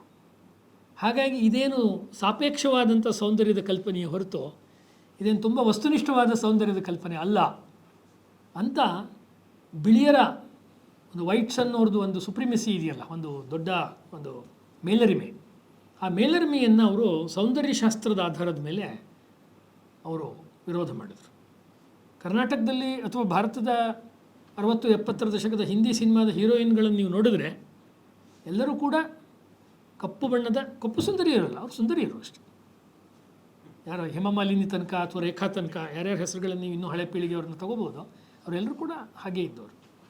ಇತ್ತೀಚಿನ ಕಾಲದಲ್ಲಿ ಮಲ್ಟಿನ್ಯಾಷನಲ್ ಕಂಪನಿಗಳ ಕ್ರೀಮ್ಗಳು, ಸೋಪ್ಗಳು ಎಲ್ಲ ಇಂಟರ್ ಕನೆಕ್ಟೆಡ್. ಎಸ್ಥೆಟಿಕ್ಸ್ ಮತ್ತು ಎಕನಾಮಿಕ್ಸ್ ಅನ್ನೋದು ಆ ರೀತಿಯಲ್ಲಿ ಇಂಟರ್ ಕನೆಕ್ಟೆಡ್. ಯಾವುದೋ ಒಂದು ಹಚ್ಕೊಂಡ ತಕ್ಷಣ ಕಪ್ಪಿಗಿರೋ ಚಿತ್ರ ತೋರಿಸ್ತಾರೆ. ಹಾಗೆ ತೋರಿಸೋದೇ ಲೋಹಿಯಾ ಅವ್ರು ಹೇಳೋ ದೃಷ್ಟಿಯಿಂದ ಅಥವಾ ಭಾರತೀಯ ಸಂಕಥನದ ದೃಷ್ಟಿಯಿಂದ ಅದು ಭಾರತೀಯತೆಗೆ ಒಂದೋ ಅಂತ ಮಾತಲ್ಲ. ಯಾಕೆಂದ್ರೆ ನಮ್ಮ ದೇವಾಲಯಗಳಲ್ಲಿರುವಂಥ ಕೃಷ್ಣನೋ, ರಾಮನೋ, ಶಿವನೋ, ದುರ್ಗಿನೋ ಎಲ್ಲ ಕಪ್ಪು ಬಣ್ಣನೇ. ಎಲ್ಲ ಶಿವಲಿಂಗಗಳು, ಅಪರೂಪಕ್ಕೆ ಕೆಲವು ಅಮೃತಶಿಲೆ ಬಿಟ್ಟರೆ ಇನ್ನೆಲ್ಲವೂ ಕೂಡ ನಮ್ಮ ಕರ್ನಾಟಕದಲ್ಲಿ ನೋಡಿದ್ರೆ ಎಲ್ಲವೂ ಕಪ್ಪೆ. ಹೀಗಾಗಿ ಸೌಂದರ್ಯ ಮತ್ತು ಮೈಬಣ್ಣಕ್ಕಿರುವಂಥ ಸಂಬಂಧ ಏನು ಅನ್ನೋದನ್ನು ಅವರು ಅನ್ವೇಷಣೆ ಮಾಡಿದರು. ಇದೇನಾಯಿತು ಅಂದರೆ ಆ ಕಾಲದಲ್ಲಿದ್ದಂಥ ಸಿನಿಮಾದವ್ರಿಗೆ, ಆರ್ಟಿಸ್ಟ್ಗಳಿಗೆ, ಮತ್ತೊಬ್ಬರಿಗೆ ಇದೊಂದು ಕುತೂಹಲದ ಮತ್ತು ಆಕರ್ಷಣೀಯ ವಿಷಯ ಆಯಿತು. ಒಬ್ಬ ಪೊಲಿಟಿಷಿಯನ್ ಆದವನು, ಒಬ್ಬ ಲೋಕಸಭಾ ಮೆಂಬರ್ ಆದವರು ಇದ್ರ ಬಗ್ಗೆನೂ ತಲೆ ಕೆಡಿಸ್ಕೊಳ್ತಾರಲ್ಲ, ಈ ಥರ ವಿಷಯದ ಬಗ್ಗೆನೂ ಇದೊಂದು ಹೊಸ ವಿಷಯ. ಹಾಗಾಗಿ ಚಾರ್ಮ್ ಅಂತ ಹೇಳ್ತಿರಲ್ಲ, ಒಂದು ಇಂಟೆಲೆಕ್ಚುಯಲ್ ಚಾರ್ಮ್ ಅದು ಅವ್ರಿಗಿತ್ತು, ಲೋಹಿಯಾ ಅವ್ರಿಗೆ ಇತ್ತು. ಅಂದರೆ ಸಾಮಾಜಿಕವಾದ, ಆಧ್ಯಾತ್ಮಿಕವಾದ, ಆರ್ಥಿಕವಾದ ಎಲ್ಲ ಹಂತದ ಚಿಂತನೆಗಳಲ್ಲಿ ನಾವು ಕಪ್ಪು ಬಿಳಿ ಅನ್ನುವುದನ್ನು ತಾರತಮ್ಯಕ್ಕೋಸ್ಕರ ಬಳಸಬಾರ್ದು. ಒಂದು ಡಿಸ್ಕ್ರಿಪ್ಷನ್ಗೋಸ್ಕರ ಬಳಸ್ಬೋದು, ಚರ್ಚೆ ಮಾಡೋ ದೃಷ್ಟಿಯಿಂದ ಬಳಸ್ಬೋದು. ಆದರೆ ಅದರ ಮೂಲಕ ಇದು ಮೇಲು ಇದು ಕೀಳು ಅನ್ನುವ ರೀತಿ ಮಾಡಬಾರ್ದು ಅನ್ನೋದಿತ್ತು. ಸಹಜವಾಗಿ ಇದು ಭಾರತದಲ್ಲಿ ಎಲ್ಲೂ ಇದಕ್ಕೆ ವಿರುದ್ಧವಾದ ವಿಚಾರ ಕಂಡುಬರುತ್ತೆ ಅಂತ ನಮಗೇನು ಇಲ್ಲ ಆ್ಯಕ್ಚುಲಿ. ಮತ್ತು ಅವ್ರದ್ದೊಂದು ಭಾಳ ಮುಖ್ಯವಾಗಿರುವಂಥದ್ದು ಏನು ಅಂತ ಹೇಳಿದ್ರೆ, ಜಾತಿ ಅನ್ನೋದು ವಿನಾಶ ಆಗಬೇಕು ಅಂತ. 3 ದಿವಸ ಈ ಪಾಯಿಂಟ್ ಬರುತ್ತೆ. ಡಾಕ್ಟರ್ ಅಂಬೇಡ್ಕರ್ ಬಗ್ಗೆ ಮಾತಾಡೋಕೆ ಬರುತ್ತೆ, ಡಾಕ್ಟರ್ ಹೆಡ್ಗೇವಾರ್ ಬಗ್ಗೆ ಮಾತಾಡೋವಾಗಲೂ ಬರುತ್ತೆ. ಜಾತಿಯನ್ನು ನಾವು ಹೆಂಗೆ ಎದುರಿಸಬೇಕು, ಜಾತಿ ವಿಷಯವನ್ನು ಹೆಂಗೆ ಡೀಲ್ ಮಾಡಬೇಕು ಅಂದಾಗ ಇವರು ಜಾತಿ ವಿನಾಶ ಆಗಬೇಕು, ಪೂರ್ತಿ ಜಾತಿಯನ್ನು ನಾಶ, ಜಾತಿ ವಿನಾಶ ಚಳುವಳಿಗಳು ಅನ್ನೋದನ್ನೇ ಇವರು ಭಾಳ ಮಾಡಿದರು. ಪುಸ್ತಕಗಳನ್ನು ಕೂಡ ಅವರು ಬರೆದರು, ಅವರ ಫಾಲೋವರ್ಸ್ ಕೂಡ ಬರೆದರು. ಏನು ಅಂತ ಹೇಳಿದ್ರೆ, ಭಾರತದ ಅನೇಕ ಸಾಮಾಜಿಕ ಅಸಮಾನತೆಗಳಿಗೆ ಜಾತಿ ಕಾರಣ, ಅದು ಕ್ಯಾಸ್ಟ್ ಅನ್ನೋ ಅರ್ಥದಲ್ಲಿ ಜಾತಿ ಕಾರಣ. ಇದೊಂದು ಹಾಟ್ ಟಾಪಿಕ್. ಇವಾಗ ನಾವು ಚರ್ಚೆ ಮಾಡೋಕ್ಕೆ ಶುರು ಮಾಡಿದ್ರೆ ಅದೆಲ್ಲ ಬರೋ ವಿಷಯನೇ. ಅದು ಬರಲಿ ಅಂತಲೇ ನಾವು ಈ ಗೋಷ್ಠಿ ಮಾಡ್ತಾ ಇರೋದು. ಜಾತಿ ವಿನಾಶ ಆಗಬೇಕು ಅಂತ, ಜಾತಿ ವಿನಾಶ ಆಗಬೇಕು ಅಂಥೇಳಿ ಲೋಹಿ ಅವರು, ಅಂದರೆ ನಾನೇನು ಕಮೆಂಟ್ ಮಾಡ್ತಿಲ್ಲ, ಅದು ಹೇಗೆ ಅಪ್ಲೈ ಆಯಿತು ಅನ್ನೋದ್ರ ಮೇಲೆ ಕಮೆಂಟ್ ಮಾಡ್ತಿಲ್ಲ, ಅದು ಆಮೇಲೆ ಬರ್ತೀನಿ. ಇಲ್ಲಾಂದರೆ ಅವ್ರು ಹೇಳಿದ್ದೇನೋ, ಅವ್ರ ಫಾಲೋವರ್ಸ್ ಏನು ಮಾಡಿದ್ದು ಅದೆಲ್ಲ ಮಿಕ್ಸ್ ಮಾಡೋದು ಸರಿ ಬರೋಲ್ಲ ಅಷ್ಟೇ. ಜಾತಿ ವಿನಾಶ ಆಗಬೇಕು ಅನ್ನೋದನ್ನು ಅವರು ಭಾಳ ಪ್ರೈಮರಿಯಾಗಿ ಅವರು ಹೇಳಿದಂಥ ಒಂದು ಅಂಶ. ಮತ್ತು ಹಿಂದುಳಿದುವಿಕೆ ಇದೆಯಲ್ಲ, ಬ್ಯಾಕ್ವರ್ಡ್ನೆಸ್ಸು, ಅದು ಹೋಗಬೇಕು. ಬ್ಯಾಕ್ವರ್ಡ್ ಕಮ್ಯುನಿಟೀಸ್ ಅಂತ ಯಾರು ಕರಿತೀರ, ಆರ್ಥಿಕವಾಗಿ ಸಾಮಾಜಿಕವಾಗಿ, ಅವರೆಲ್ಲ ಮುಂದಕ್ಕೆ ಬರಬೇಕು. ಅದಕ್ಕೆ ಯೋಜನೆಗಳಾಗ್ಬೋದು, ಆರ್ಥಿಕ ಯೋಜನೆ, ಶೈಕ್ಷಣಿಕ ಯೋಜನೆ, ಸಾಮಾಜಿಕ ಯೋಜನೆ, ಇವುಗಳನ್ನೆಲ್ಲ ಇಟ್ಕೊಂಡ್ರೆ ಮಾತ್ರ ಭಾರತದಲ್ಲಿ ನಿಜವಾಗ್ಲೂ ಒಂದು ಡೆಮಾಕ್ರಸಿ ಬರುತ್ತೆ ಅನ್ನೋದು ಅವರ ಕಲ್ಪನೆ ಆಗಿತ್ತು. ಮತ್ತು ನಮ್ಮ ದೇಶದಲ್ಲಿ ಒಂದು ಆರ್ಥಿಕವಾದಂಥ ಕ್ರಾಂತಿಯಾಗಿ ಆರ್ಥಿಕವಾದ ಒಂದು ಸಮಾನತೆ ಬರಬೇಕು. ಎಲ್ಲರಿಗೂ ಕೂಡ ಒಂದು ಎಕನಾಮಿಕ್ ಈಕ್ವಾಲಿಟಿ ಅನ್ನೋದು ಕೂಡ ಒಂದು ಅವಶ್ಯಕತೆ ಇದೆ. ಆರ್ಥಿಕವಾದ ಸಮಾನತೆಯು ಬೇಕಾಗಿದೆ. ಮತ್ತು ನಾವು ಹೇಗೆ ವಸ್ತುಗಳನ್ನು ಉತ್ಪಾದನೆ ಮಾಡ್ತೀವಿ ಅನ್ನೋದಕ್ಕೆ ತುಂಬ ಒಂದು ಒಳ್ಳೆಯ ಪ್ಲ್ಯಾನಿಂಗ್ ಬೇಕಾಗತ್ತೆ. ಆ ಪ್ಲ್ಯಾನಿಂಗ್ ಅನ್ನೋದು ಕ್ವಾಲಿಟೇಟಿವ್ ಆಗಿ ನೆಹರು ಅವ್ರ ಪ್ಲ್ಯಾನಿಂಗಿಗಿಂತ ವ್ಯತ್ಯಾಸ ಇತ್ತು. ನೆಹರು ಅವರ ಪಂಚವಾರ್ಷಿಕ ಯೋಜನೆ ಮೊದಲನೇ ಇದರಲ್ಲಿ ಕೃಷಿ ಪ್ರಧಾನವಾಗಿತ್ತು, ಆಮೇಲೆ ಅದು ಕೈಗಾರಿಕಾ ಪ್ರಧಾನ ಆಗ್ತಾ ಹೋಯಿತು. ಅವ್ರದ್ದು ಮೊದಲನೇ 2 ಪಂಚವಾರ್ಷಿಕ ಯೋಜನೆಯನ್ನು ಇಟ್ಕೊಂಡೇ ದೀನ್ ದಯಾಳ್ ಉಪಾಧ್ಯಾಯರು 2 ಪ್ಲ್ಯಾನ್ಸ್ ಎಕ್ಸ್ರೇಡ್ ಅಂತಲೇ ಒಂದು ಪುಸ್ತಕ ಬರೆದಿದ್ದಾರೆ. ಭಾಳ ಒಳ್ಳೆಯ ಪುಸ್ತಕ ಅದು, ಪಕ್ಕಾ ಎಕನಾಮಿಕ್ ಡೇಟಾ ಇಟ್ಕೊಂಡು ಬರೆದಿರೋ ಪುಸ್ತಕ ಅದು. ಎಷ್ಟು ಚರ್ಚೆ ಆಗಬೇಕಾಗಿತ್ತೋ ಬುದ್ಧಿಜೀವಿಗಳ ವಲಯದಲ್ಲಿ ಅಥವಾ ಇಂಟೆಲೆಕ್ಚುವಲ್ ವಲಯದಲ್ಲಿ, ಅದು ಆಗಲಿಲ್ಲ. ಅದರಲ್ಲಿ ದೀನ್ ದಯಾಳ್ ಹೇಳಿದ್ದನ್ನು ಒಪ್ಕೋಬೇಕು ಅಂತಲ್ಲ, ಚರ್ಚೆ ಕೂಡ ಆಗಲಿಲ್ಲ. 2 ಪ್ಲ್ಯಾನ್ಸ್ ಎಕ್ಸ್ರೇಡ್ನಲ್ಲಿ ಒಂದೊಂದು ಹೆಡಿಂಗ್ಗಳನ್ನು ತೊಗೊಂಡ್ಬಿಟ್ಟು ಭಾಳ ಡೀಟೇಲಾಗಿ ಮಾತನಾಡಿದ್ದಾರೆ, ಅವ್ರು ಬರೆದಿದ್ದಾರೆ. ಎಲ್ಲ ಎಕನಾಮಿಸ್ಟ್ಗಳೇ ಕೊಟ್ಟಿರೋ ವರದಿಗಳನ್ನು ಅವ್ರು ನೋಡಿದರು. ಏನು ಪ್ಲ್ಯಾಂಡ್ ಪ್ರೊಡಕ್ಷನ್ನಲ್ಲಿ ಏನು ಇವ್ರಿಗೂ ಮತ್ತು ಆಗ ಇದ್ದಂಥ ವಿಚಾರಕ್ಕೂ ಇದ್ದಂಥ ಒಂದು ಭಾರತೀಯವಾದ ಅಥವಾ ಅಭಾರತೀಯವಾದ ನೆಲೆಯ ಒಂದು ವೈಚಾರಿಕ ಸಂಘರ್ಷ ಯಾವುದು, ಭಿನ್ನತೆ ಯಾವುದು ಅಂದರೆ ಅದು ಹೀಗಿದೆ. ಭಾರತೀಯ ಸಮಾಜವನ್ನು ವರ್ಣಿಸಬೇಕಾದ್ರೆ ಗ್ರಾಮೀಣ ಪ್ರದೇಶದವರು ಮತ್ತು ನಗರ ಪ್ರದೇಶದವರು ಅಂತ ಸರಿಸುಮಾರಾಗಿ ನೆಹರು ಅವರ ಮತ್ತು ಆ ಕಾಲದ ಇವತ್ತಿಗೂ ಕೂಡ ರೂರಲ್ ಆ್ಯಂಡ್ ಅರ್ಬನ್ ನಾವೆಲ್ಲ ಮಾತಾಡ್ಬೇಕಾದ್ರೆ ಸೋಷಿಯಾಲಜಿ ನನ್ನ ಸ್ಟೂಡೆಂಟು ಬಿ ಎನಲ್ಲಿ, ರೂರಲ್ ಸೋಷಿಯಾಲಜಿ, ಅರ್ಬನ್ ಸೋಷಿಯಾಲಜಿ ಅಂತ ಇರುತ್ತೆ. 2 ಸಬ್ಜೆಕ್ಟ್, ನಗರ ಸಮಾಜಶಾಸ್ತ್ರ, ಗ್ರಾಮೀಣ ಸಮಾಜಶಾಸ್ತ್ರ. ಅಲ್ಲೆಲ್ಲೂ ನಿಮಗೆ ಮೂಲ ನಿವಾಸಿ ಅಥವಾ ಆದಿವಾಸಿ ಅಥವಾ ಏನು ಗಿರಿಜನ ಆ ಥರ ಸಮಾಜಶಾಸ್ತ್ರ ಎಲ್ಲೂ ಇರಲ್ಲ. ಇವರು ಲೋಹಿಯಾರ್ ಹೇಳ್ತಾ ಇದ್ದಿದ್ದು ಸೊಸೈಟಿಗೆ 4 ಕಂಬಗಳಿದೆ. ಚೌಕಂಬ ಅನ್ನೋದು ಅವ್ರು ಭಾಳ ಫೇಮಸ್ ಕಾನ್ಸೆಪ್ಟ್. ಚೌಕಂಬ, ಕಂಬ ಅಂದರೆ ಕಂಬನೇ, ಸ್ತಂಭಗಳು. 4 ಸ್ತಂಭಗಳಿದೆ. ಒಂದು ವಿಲೇಜ್, ಒಂದು ಗ್ರಾಮ, ಆಮೇಲೆ ಇನ್ನೊಂದು ಜಿಲ್ಲೆ, ಡಿಸ್ಟ್ರಿಕ್ಟ್, ಅದು ಒಂದು ಕೇಂದ್ರ. ಸಮಾಜಕ್ಕೆ ಒಂದು ಆಧಾರ ಹಳ್ಳಿ, ಇನ್ನೊಂದು ಆಧಾರ ಜಿಲ್ಲೆ, ಮೂರನೇದು ರಾಜ್ಯ. ರಾಜ್ಯ ಅಂದರೆ ಇಂಗ್ಲೀಷ್ನಲ್ಲಿ ಹೇಳೋ ಸ್ಟೇಟ್ ಅನ್ನೋ ಪೊಲಿಟಿಕಲ್ ಕಾನ್ಸೆಪ್ಟ್ ಅಲ್ಲ. ಈಗ ನಾವು ಸ್ಟೇಟ್ ಗೌರ್ಮೆಂಟ್ ಅಂತೀವಲ್ಲ, ರಾಜ್ಯ, ಕರ್ನಾಟಕ ರಾಜ್ಯ, ಮಹಾರಾಷ್ಟ್ರ ರಾಜ್ಯ, ಅಂದರೆ ಜಿಲ್ಲೆಗಳ ಒಂದು ಸಮೂಹ ಅದು ಇರಬೇಕು. ಇದಾದಮೇಲೆ ಇದನ್ನು ಮೀರಿರುವಂಥ ಇನ್ನೊಂದು ಲೆವೆಲ್. ಈ 4 ಹಂತಗಳು ಸೇರಿಕೊಂಡು ಒಂದು ಸೊಸೈಟಿ ಆ ರೀತಿಯಾಗಿ ಡಿವೈಡ್ ಆಗಿರುತ್ತೆ. ಚೌಕಂಬ ಅಥವಾ ಸೊಸೈಟಿ ಇದ್ರ ಮೇಲೆ ನಿಂತಿದೆ. ಈ 4 ಅಂಶಗಳನ್ನು ಆಧರಿಸಿ ಸಮಾಜ ನಿಂತಿದೆ. 3 ಮೇಲೆ ನಿಂತರೆ ಏನಾಗುತ್ತೆ, ಈಗ ಅನೇಕ ಕಡೆಗಳಲ್ಲಾಗುವಂತೆ ಹಳ್ಳಿಗಳಲ್ಲಿರುವಂಥ ಯುವಕರೆಲ್ಲ ಪಟ್ಟಣಕ್ಕೆ ಅಥವಾ ಜಿಲ್ಲಾ ಕೇಂದ್ರಗಳಿಗೆ ಅಥವಾ ಮಹಾನಗರಕ್ಕೆ ಬಂದಾಗ ಸಹಜವಾಗಿಯೇ ಹಳ್ಳಿಗಳು ಅಭಾರತೀಯವಾಗುತ್ತೆ. ನಾನು ಮಾತನ್ನು ತುಂಬ ಜವಾಬ್ದಾರಿಯಿಂದ ಹೇಳ್ತಾ ಇದ್ದೀನಿ. ಹಳ್ಳಿಗಳು ಅಭಾರತೀಯವಾಗುತ್ತೆ, ಹಿಂದೂ ಆಗುತ್ತೆ. ಯಾವುದನ್ನು ನೀವು ಸೆಮೆಟಿಕ್ ಅಂತ ಕರಿತೀರಾ, ದಕ್ಷಿಣ ಕನ್ನಡ ಮತ್ತು ಕೇರಳದ ಉದಾಹರಣೆಗಳನ್ನು ನೀವು ತೊಗೊಂಡ್ರೆ ಅಲ್ಲಿರ್ತಕ್ಕಂಥ ಮುಸಲ್ಮಾನರು ಅಥವಾ ಇದು ಲೋಹಿಯಾ ಹೇಳಿದ ಮಾತಲ್ಲ, ನಾನು ಹೇಳ್ತಿರೋದು, ಮತ್ತು ಕ್ರಿಶ್ಚಿಯನ್ರು ಅಲ್ಲಿಗೆ ಬರ್ತಾರೆ. ಒಟ್ಟಿನಲ್ಲಿ ಅವ್ರ ಪಾಯಿಂಟ್ ಏನು ಅಂತ ಹೇಳಿದ್ರೆ ಚೌಕಂಬ ಅನ್ನೋದು ಬ್ಯಾಲೆನ್ಸಲ್ಲಿ ಮೇಂಟೈನ್ ಆಗಬೇಕು. 4 ಇದ್ದಾಗ ಅಂದರೆ ಹಳ್ಳಿಯ ಅನುಪಾತ ಪ್ರಮಾಣ, ಜಿಲ್ಲೆಯ ಪ್ರಮಾಣ ಮತ್ತು ರಾಜ್ಯ ಮತ್ತು ದೇಶದ ಕೇಂದ್ರದ ಮಟ್ಟದ ಪ್ರಮಾಣ, ಅದು ಅಧಿಕಾರದ ಶೇರಿಂಗ್ ಇರ್ಬೋದು, ಮತ್ತು ಪ್ರತಿಯೊಂದರಲ್ಲೂ ಕೂಡ ಒಂದು ಸಮವಾಗಿದ್ದಾಗ ಸಮಾಜ ಸಂತುಲಿತವಾಗಿರುತ್ತೆ. ಆ ಲೆಕ್ಕಕ್ಕೆ ತೆಗೆದುಕೊಂಡಾಗ ನಮ್ಮ ದೇಶದಲ್ಲಿ ಎಷ್ಟು ಸರ್ಕಾರಗಳಿದೆ ಅಂತ ತುಂಬ ಜನ ಕೇಳಿದ್ರೆ ರಾಜ್ಯಶಾಸ್ತ್ರ ಓದೋರನ್ನ 2 ಅಂತಾರೆ, ಸ್ಟೇಟ್ ಗೌರ್ಮೆಂಟು, ಸೆಂಟ್ರಲ್ ಗೌರ್ಮೆಂಟ್. ನಮ್ಮ ಸ್ಕೂಲ್ಗೆಲ್ಲ ಅದೇ ಹೇಳ್ಕೊಡೋದು, state government, central government. But ಇನ್ನೊಂದಿದೆ, ನಿಮಗೊಂದು ಜಿಲ್ಲಾ ಪಂಚಾಯತ್ ಅಂತ ಒಂದಿದೆ, ನಿಮಗೆ ಗ್ರಾಮ ಪಂಚಾಯತ್, ಗ್ರಾಮ ವಿಕಾಸ, ಒಂದು ಗ್ರಾಮವನ್ನು ಇನ್ಚಾರ್ಜ್ ಆಗಿರುವಂಥ ಒಬ್ಬ ವ್ಯಕ್ತಿ ಇರ್ತಾರೆ ಅಲ್ವಾ. ಗಾಂಧಿಯವರ ಸ್ವರಾಜ್ಯದ ಕಲ್ಪನೆಯನ್ನು ಹೇಳ್ತಾನೆ 78 ವರ್ಷದಲ್ಲಿ ಗ್ರಾಮ ಕೇಂದ್ರಿತವಾದ ಅಥವಾ ಗ್ರಾಮಗಳೇ ಲಕ್ಷಾಂತರ ಸಂಖ್ಯೆಯಲ್ಲಿರೋ ಭಾರತದಲ್ಲಿ ಆ ಗ್ರಾಮದಲ್ಲಿರೋರಿಗೆ ಅಥವಾ ತಾಲೂಕಾ ಲೆವೆಲಲ್ಲಿರುವಂಥವ್ರಿಗೆ ಏನೂ ಪವರೇ ಇಲ್ಲ. ಅದೆಲ್ಲ ಲೋಕಲ್ MLAನೋ MLCನೋ ಅಥವಾ ತಹಶೀಲ್ದಾರರೋ ಅವ್ರ ಮೇಲ್ಪಟ್ಟಂಥ ಡಿಸ್ಟ್ರಿಕ್ಟ್ ಇವರೋ ಅವರೆಲ್ಲ ಇರ್ತಾರೆ. ಹಾಗಾಗಿ ಪ್ಲ್ಯಾಂಡ್ ಎಕಾನಮಿ ಅಂತ ಹೇಳಬೇಕಾದ್ರೆ ಲೋಹಿಯಾ ಒಂದು ಭಾಳ ಒಳ್ಳೆ ಹೇಳ್ತಾರೆ.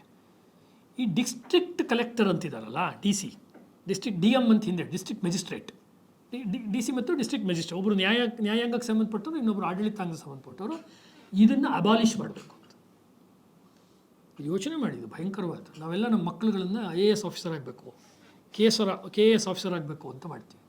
ಅನೇಕ ಪ್ರಕಲ್ಪಗಳಲ್ಲಿ IAS KSನವ್ರನ್ನ ತಯಾರು ಮಾಡೋ ಪ್ರಕಲ್ಪಗಳು ವಿವಿಧ ವೈಚಾರಿಕ ಸಂಘಟನೆಗಳ ಮೂಲಕ ನಡೀತಾ ಇರುತ್ತೆ.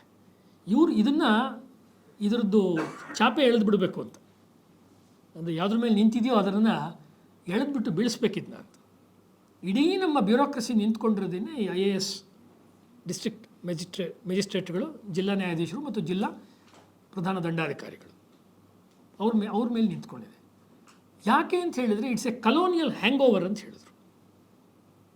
ಆಯಾ ಜಿಲ್ಲೆಗಳನ್ನು ಕಂಟ್ರೋಲ್ ಮಾಡಬೇಕಾದ್ರೆ ಇಂಪೀರಿಯಲ್ ಸರ್ಕಾರ ಯಾವುದಿತ್ತು, ಬ್ರಿಟಿಷ್ ಎಂಪೈರ್, ಅವರು ಜಿಲ್ಲಾ ನ್ಯಾಯಾಧೀಶರು ಮತ್ತು ಜಿಲ್ಲಾ ಅಧಿಕಾರಿಗಳನ್ನು DC ನಿರ್ಮಾಣ ಮಾಡ್ತಿದ್ರು. ಕೆಲವೊಮ್ಮೆ 2 ಸೇರ್ಕೊಂಡಿರೋ ಪವರ್ಗಳು ಕೂಡ ಇರ್ತಾಯಿತ್ತು.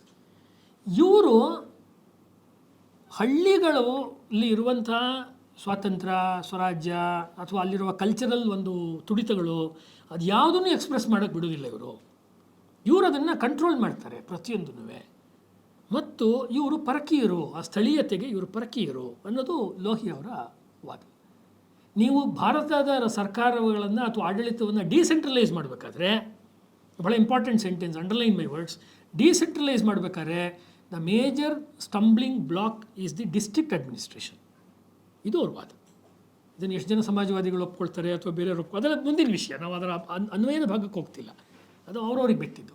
ಇದು ಅವರ ಸಪ್ತಕ್ರಾಂತಿಯಲ್ಲಿ ಯಾಕೆ ಇದನ್ನು ಅವ್ರ ಕ್ರಾಂತಿ ಅಂತ ಹೇಳಿದ್ರು ಅಂದರೆ, ಇದು ಗ್ರಾಮಕ್ಕೆ ಮತ್ತು ಗ್ರಾಮಗಳ ಯೂನಿಟ್ ಆಗಿರುವಂಥ ಜಿಲ್ಲೆಗೆ ಒಂದು ಒಳ್ಳೆಯ ಅಧಿಕಾರ, ಒಳ್ಳೆಯ ಸ್ಥಾನಮಾನಗಳು ಇರಬೇಕು ಅನ್ನೋದು ಅವರ one of the important point ಅದು.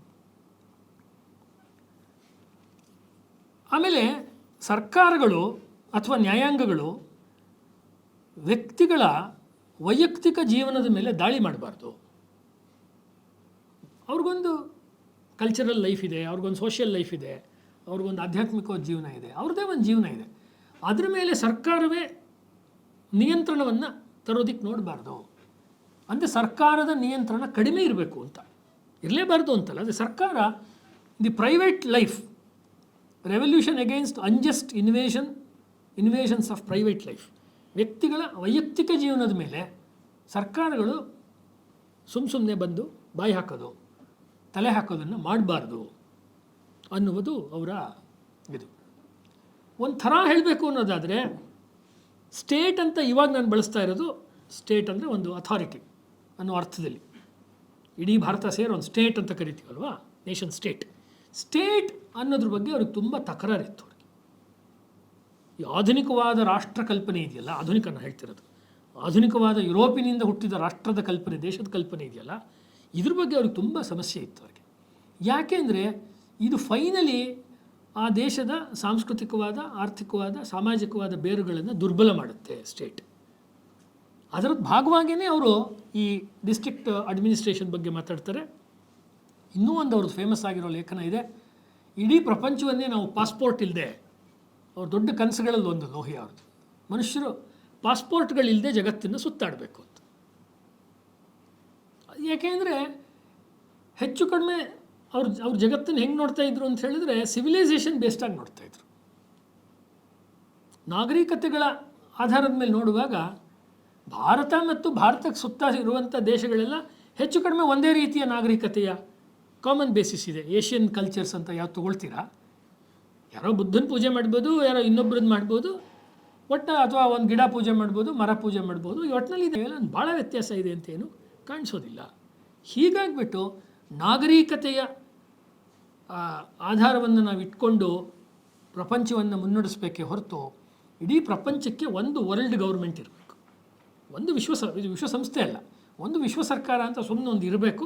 ಉಳಿದಂತೆ ಜನ ಎಲ್ಲಿಂದ ಎಲ್ಲಿಗೆ ಬೇಕಾದ್ರೂ ಓಡಾಡಬಹುದು, ಎಲ್ಲಿಂದ ಎಲ್ಲಿಗೆ ಬೇಕಾದರೂ ಅವ್ರು ಬರಬಹುದು. ಯಾಕೆ ಅಂದರೆ ಪ್ರಪಂಚದ ಚರಿತ್ರೆ ಮುಂದುವರೆದಂತೆ ರಾಜಕೀಯ ರಾಷ್ಟ್ರಗಳು, ಪೊಲಿಟಿಕಲ್ ಸ್ಟೇಟ್ಸ್ಗಳು ಕ್ರಿಯೇಟ್ ಆಗುತ್ತೆ, ಹುಟ್ಟುತ್ತೆ, ನಾಶ ಆಗುತ್ತೆ. ಒಂದೊಂದು ವರ್ಲ್ಡ್ ವಾರ್ ಆದ ತಕ್ಷಣ ಪ್ರಪಂಚದ ಭೂಗೋಳವೇ ಬದಲಾಗುತ್ತೆ.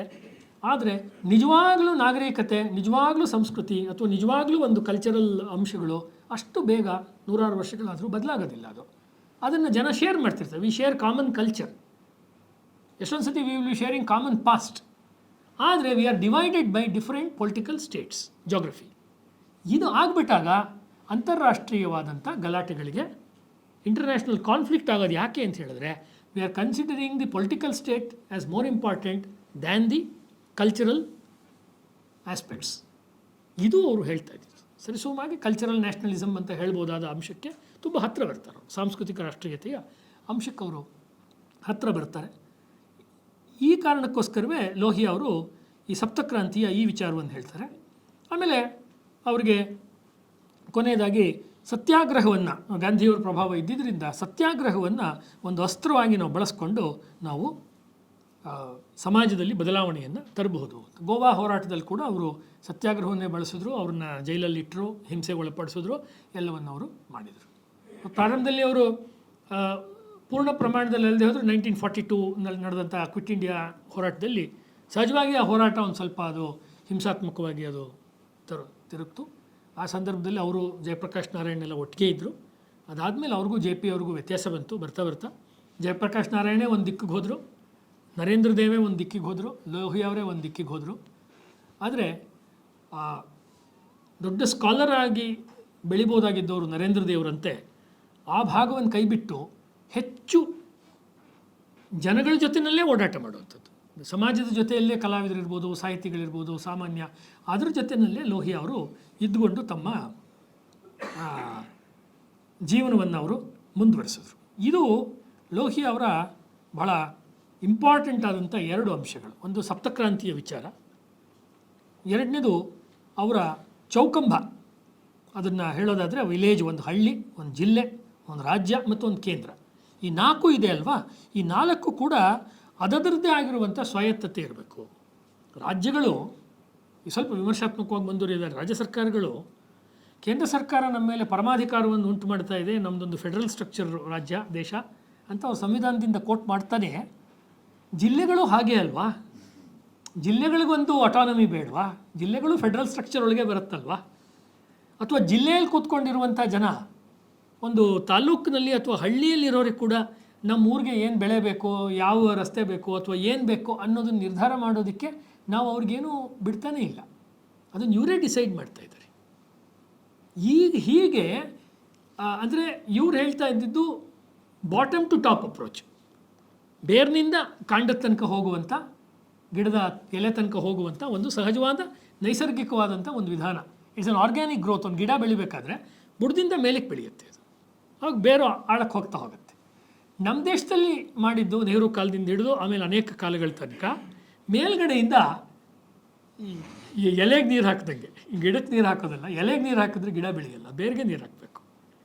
ಹೀಗಾಗಿ ಟಾಪ್ ಟು ಬಾಟಮ್ ಅಪ್ರೋಚನ್ನು ಮಾಡಿದೆ. ಎಲ್ಲವನ್ನೂ ಸುಪ್ರೀಂ ಕೋರ್ಟೇ ನಿರ್ಧಾರ ಮಾಡುತ್ತೆ, ಎಲ್ಲವನ್ನೂ ಸ್ಟೇಟ್ ಕೋರ್ಟ್ಗಳೇ ನಿರ್ಧಾರ ಮಾಡುತ್ತೆ, ಎಲ್ಲವನ್ನೂ ಲೆಜಿಸ್ಲೇಟಿವ್ ಅಸೆಂಬ್ಲಿಗಳು ಅವುಗಳೇ ನಿರ್ಧಾರ ಮಾಡಿದಾಗ ಸ್ಥಳೀಯವಾಗಿರುವಂಥ ಆಡಳಿತ ಅನ್ನೋದು ಒಂದು ನೆಪ ಮಾತ್ರಕ್ಕೆ ಸ್ಥಳೀಯ ಶಾಸಕರ ಒಂದು ಅಂತಃಪುರದ ಭಾಗವಾಗಿರುತ್ತೆ.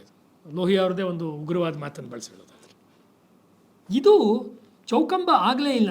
ನಮ್ಮದು ಇರೋದೇ ಎರಡು ಕಂಬದ ಮೇಲೆ ನಮ್ಮ ರಾಜ್ಯ. ನಮ್ಮ ದೇಶ ನಡೀತಾ ಇದೆ. ಡಿಸ್ಟ್ರಿಕ್ಟ್ಗೂ ನಾವು ಅಂದ್ಕೊಂಡಿರೋಷ್ಟು ಏನು ಶಕ್ತಿ ಏನು ಇಲ್ಲವೇ ಇಲ್ಲ. ಆಮೇಲೆ ಹಳ್ಳಿಗಂತೂ ನೀವು ಯೋಚನೆ ಮಾಡೋದಕ್ಕೆ ಸಾಧ್ಯವೇ ಇಲ್ಲ. ಇದು ಇಷ್ಟು ಇಂಪಾರ್ಟೆಂಟಾಗಿ ಅವರು ಈ ಒಂದಷ್ಟು ಅಂಶಗಳನ್ನು ಅವರು ಹೇಳ್ತಾರೆ. ಇದಲ್ಲದೆ ರಾಮ್ ಮನೋಹರ್ ಲೋಹಿಯಾ ಅವ್ರ ಬಗ್ಗೆ ನಾವು ಭಾಳ ಪ್ರಮುಖವಾಗಿ ನೋಡಬೇಕಾದಂಥ ಇನ್ನೊಂದು ಬಹಳ ಇಂಪಾರ್ಟೆಂಟ್ ಆದಂಥ ಅಂಶ ಯಾವುದು ಅಂತ ಹೇಳಿದ್ರೆ, ಅಂತಾರಾಷ್ಟ್ರೀಯವಾಗಿ ನಾವು ಪಾಲಿಸಿಗಳನ್ನು ಯೋಚನೆ ಮಾಡಬೇಕಾದ್ರೆ ಮೊದಲಲ್ಲಿ ನಮ್ಮಲ್ಲಿ ಅಂತಾರಾಷ್ಟ್ರೀಯ ಅಂದರೆ ಇಂಟರ್ನ್ಯಾಷನಲ್ ಪಾಲಿಸಿ ಅಥವಾ ಡಿಪ್ಲೊಮಸಿ ಇದೆಲ್ಲ ನಮ್ಮ ಸಾರ್ವಜನಿಕ ಜೀವನದ ಚಿಂತನೆಯ ಭಾಗವೇ ಅಲ್ಲ. ನೀವು ಕನ್ನಡದ ಯಾವುದೇ ನ್ಯೂಸ್ ಪೇಪರ್ ತೊಗೊಂಡ್ರೂ ಅಂತಾರಾಷ್ಟ್ರೀಯ ವಿದ್ಯಮಾನದ ಬಗ್ಗೆ ಅರ್ಧ ಪುಟ ಕಾಲು ಪುಟ ಇದ್ರೂ ಜಾಸ್ತಿ. ಯಾವ ಪೇಪರ್ ಹೆಸರು ನಾನು ಹೇಳಲ್ಲ, ಯಾವ ಪೇಪರ್ ತೆಗೆದು ನೋಡಿಬೇಕಾರೆ.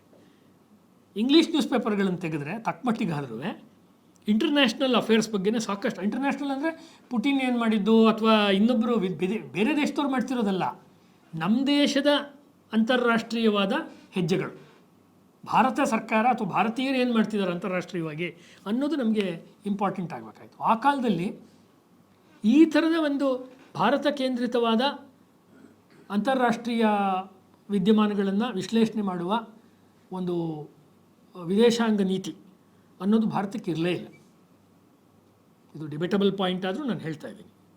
ನನ್ನ ಅಧ್ಯಯನದ ಪ್ರಕಾರ we hardly had any foreign policy during the times of Lal Bahadur Shastri and prior to it in the times of Jawaharlal Nehru. Indira ಗಾಂಧಿಯವರು ಬಂದಮೇಲೆ ಒಂದಷ್ಟು ಮಾಡೋ ಪ್ರಯತ್ನ ಮಾಡಿದರು, ಆಮೇಲೆ ಅದು ಮುಂದುವರಿತಾ ಹೋಗಿ ಇವತ್ತು ಒಂದು ರೀತಿ ಇಂಡಿಯಾ ಫಸ್ಟ್ ಅಂತ ಅಥವಾ ಲುಕ್ ಈಸ್ಟ್ ಪಾಲಿಸಿ, ವಾಜಪೇಯಿ ಅವ್ರು ಬಂದಮೇಲೆ ಲುಕ್ ಈಸ್ಟ್ ಪಾಲಿಸಿ ಅಂತ ಮಾಡಿದರು, ಆಮೇಲೆ ಮೋದಿಯವರು ಬಂದಮೇಲೆ ಒಂದು ಆ್ಯಕ್ಟ್ ಈಸ್ಟ್ ಪಾಲಿಸಿ ಅಂತ ಮಾಡಿದರು. ನಾನು ಈಸ್ಟ್ ಬಗ್ಗೆನೇ ಯಾಕೆ ಮಾತಾಡ್ತಾ ಇದ್ದೀನಿ ನಿಮ್ಗೆ ಹೇಳ್ತೀನಿ.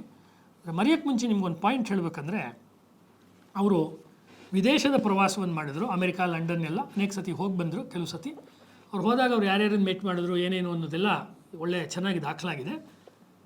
ಭಾರತದ ಆ ಕಾಲದ ಜನಪ್ರಿಯವಾದ ರಾಜಕೀಯ ಚಿಂತನೆಯನ್ನು ಧಿಕ್ಕರಿಸಿ ಲೋಹಿಯಾ ಅವರು ಲೆಬನಾನ್ಗೆ ಹೋದರು, ಆಮೇಲೆ ಇಸ್ರೇಲ್ಗೆ ಹೋದರು. ಇಸ್ರೇಲ್ಗೆ ಹೋದಂಥ ಕೆಲವು ಭಾರತೀಯ ನಾಯಕರಲ್ಲಿ ಆ ಕಾಲದಲ್ಲಿ ರಾಮ್ ಮನೋಹರ್ ಲೋಹಿಯಾ ಅವರೊಬ್ಬರು. ಏಕೆಂದರೆ ಇಸ್ರೇಲು ಪ್ಯಾಲೆಸ್ಟೈನು ಅದೆಲ್ಲ ಇನ್ನೂ ಶುರುವಾಗಿರೋ ಕಾಲ, ಗಲಾಟೆ ಪ್ರಾರಂಭದಲ್ಲಿ.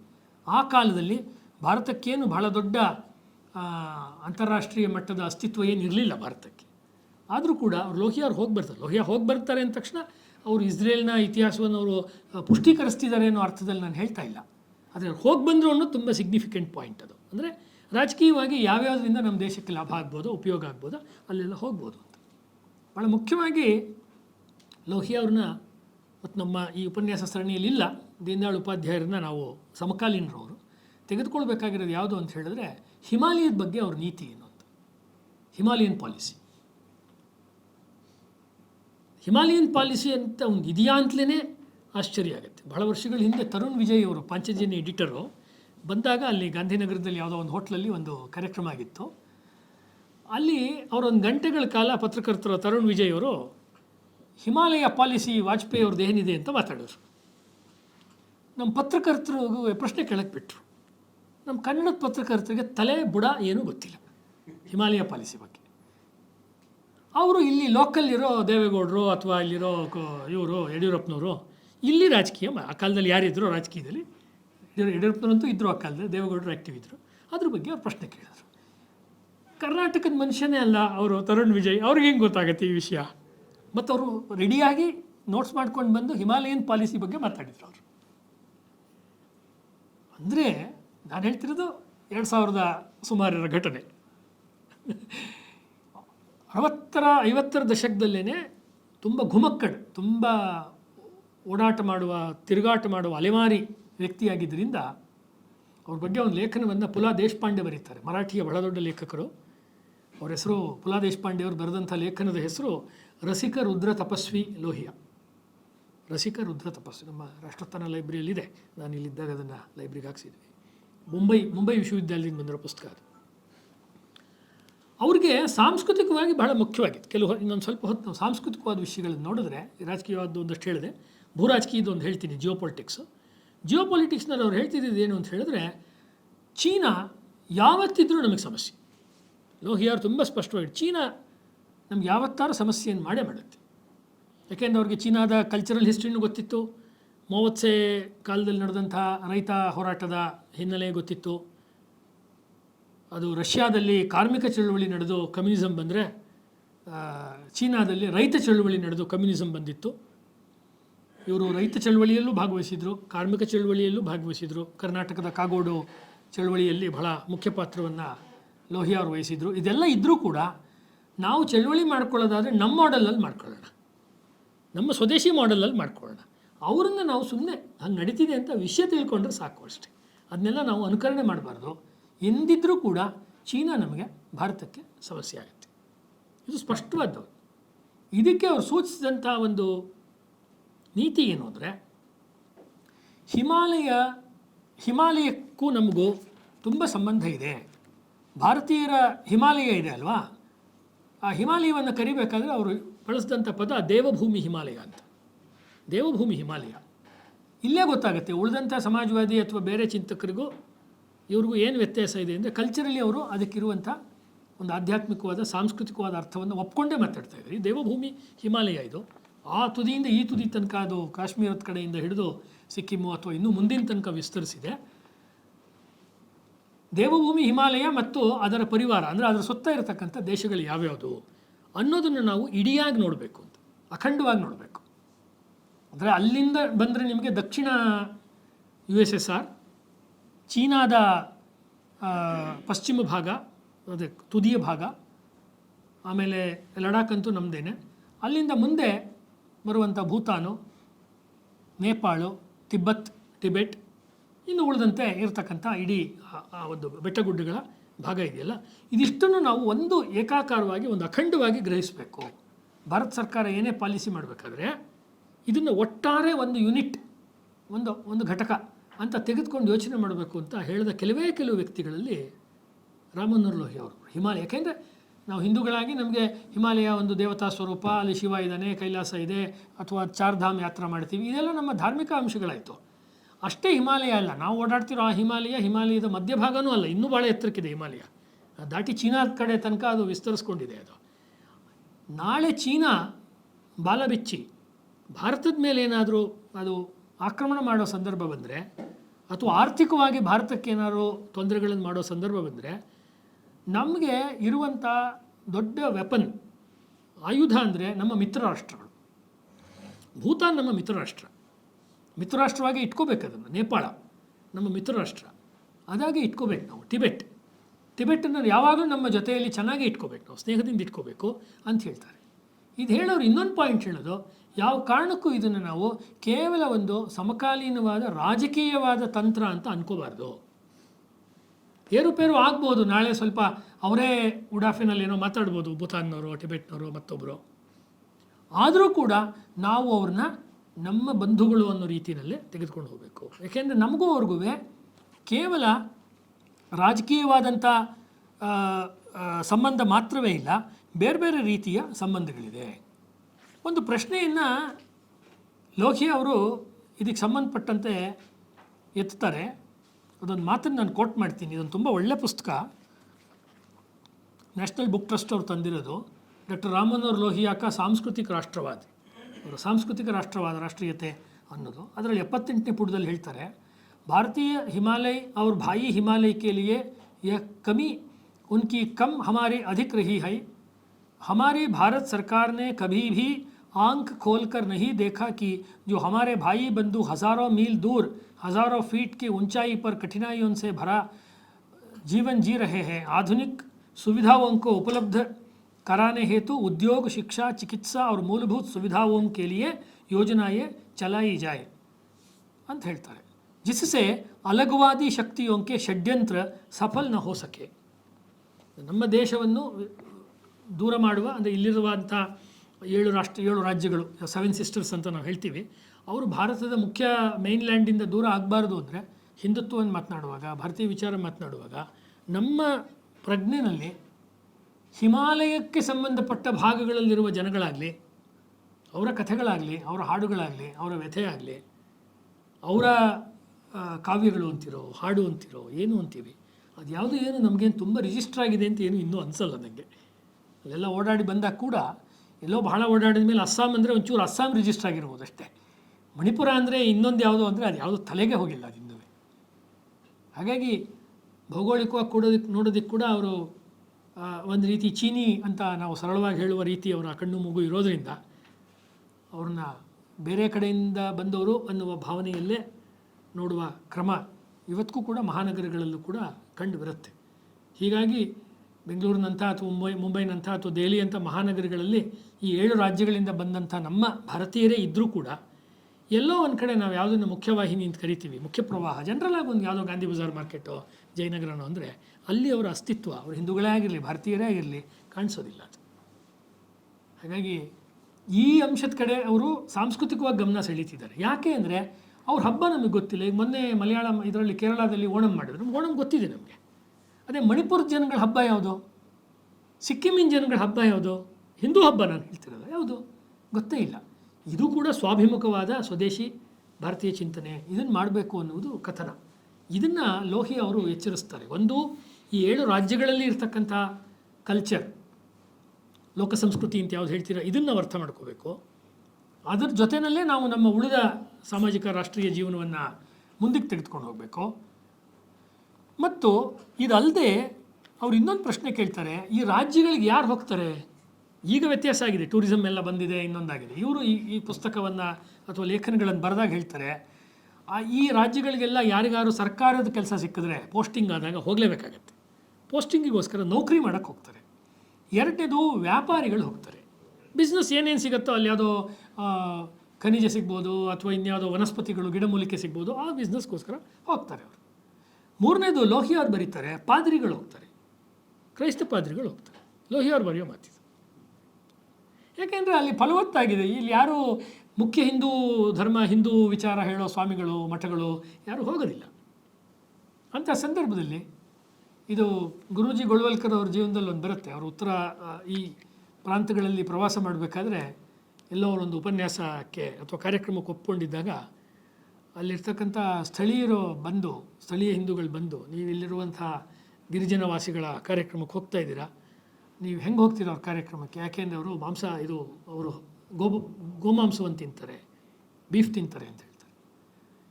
ಗುರೂಜಿಯವರು ಅವ್ರ ಮಾತನ್ನೆಲ್ಲ ಕೇಳ್ತಾರೆ.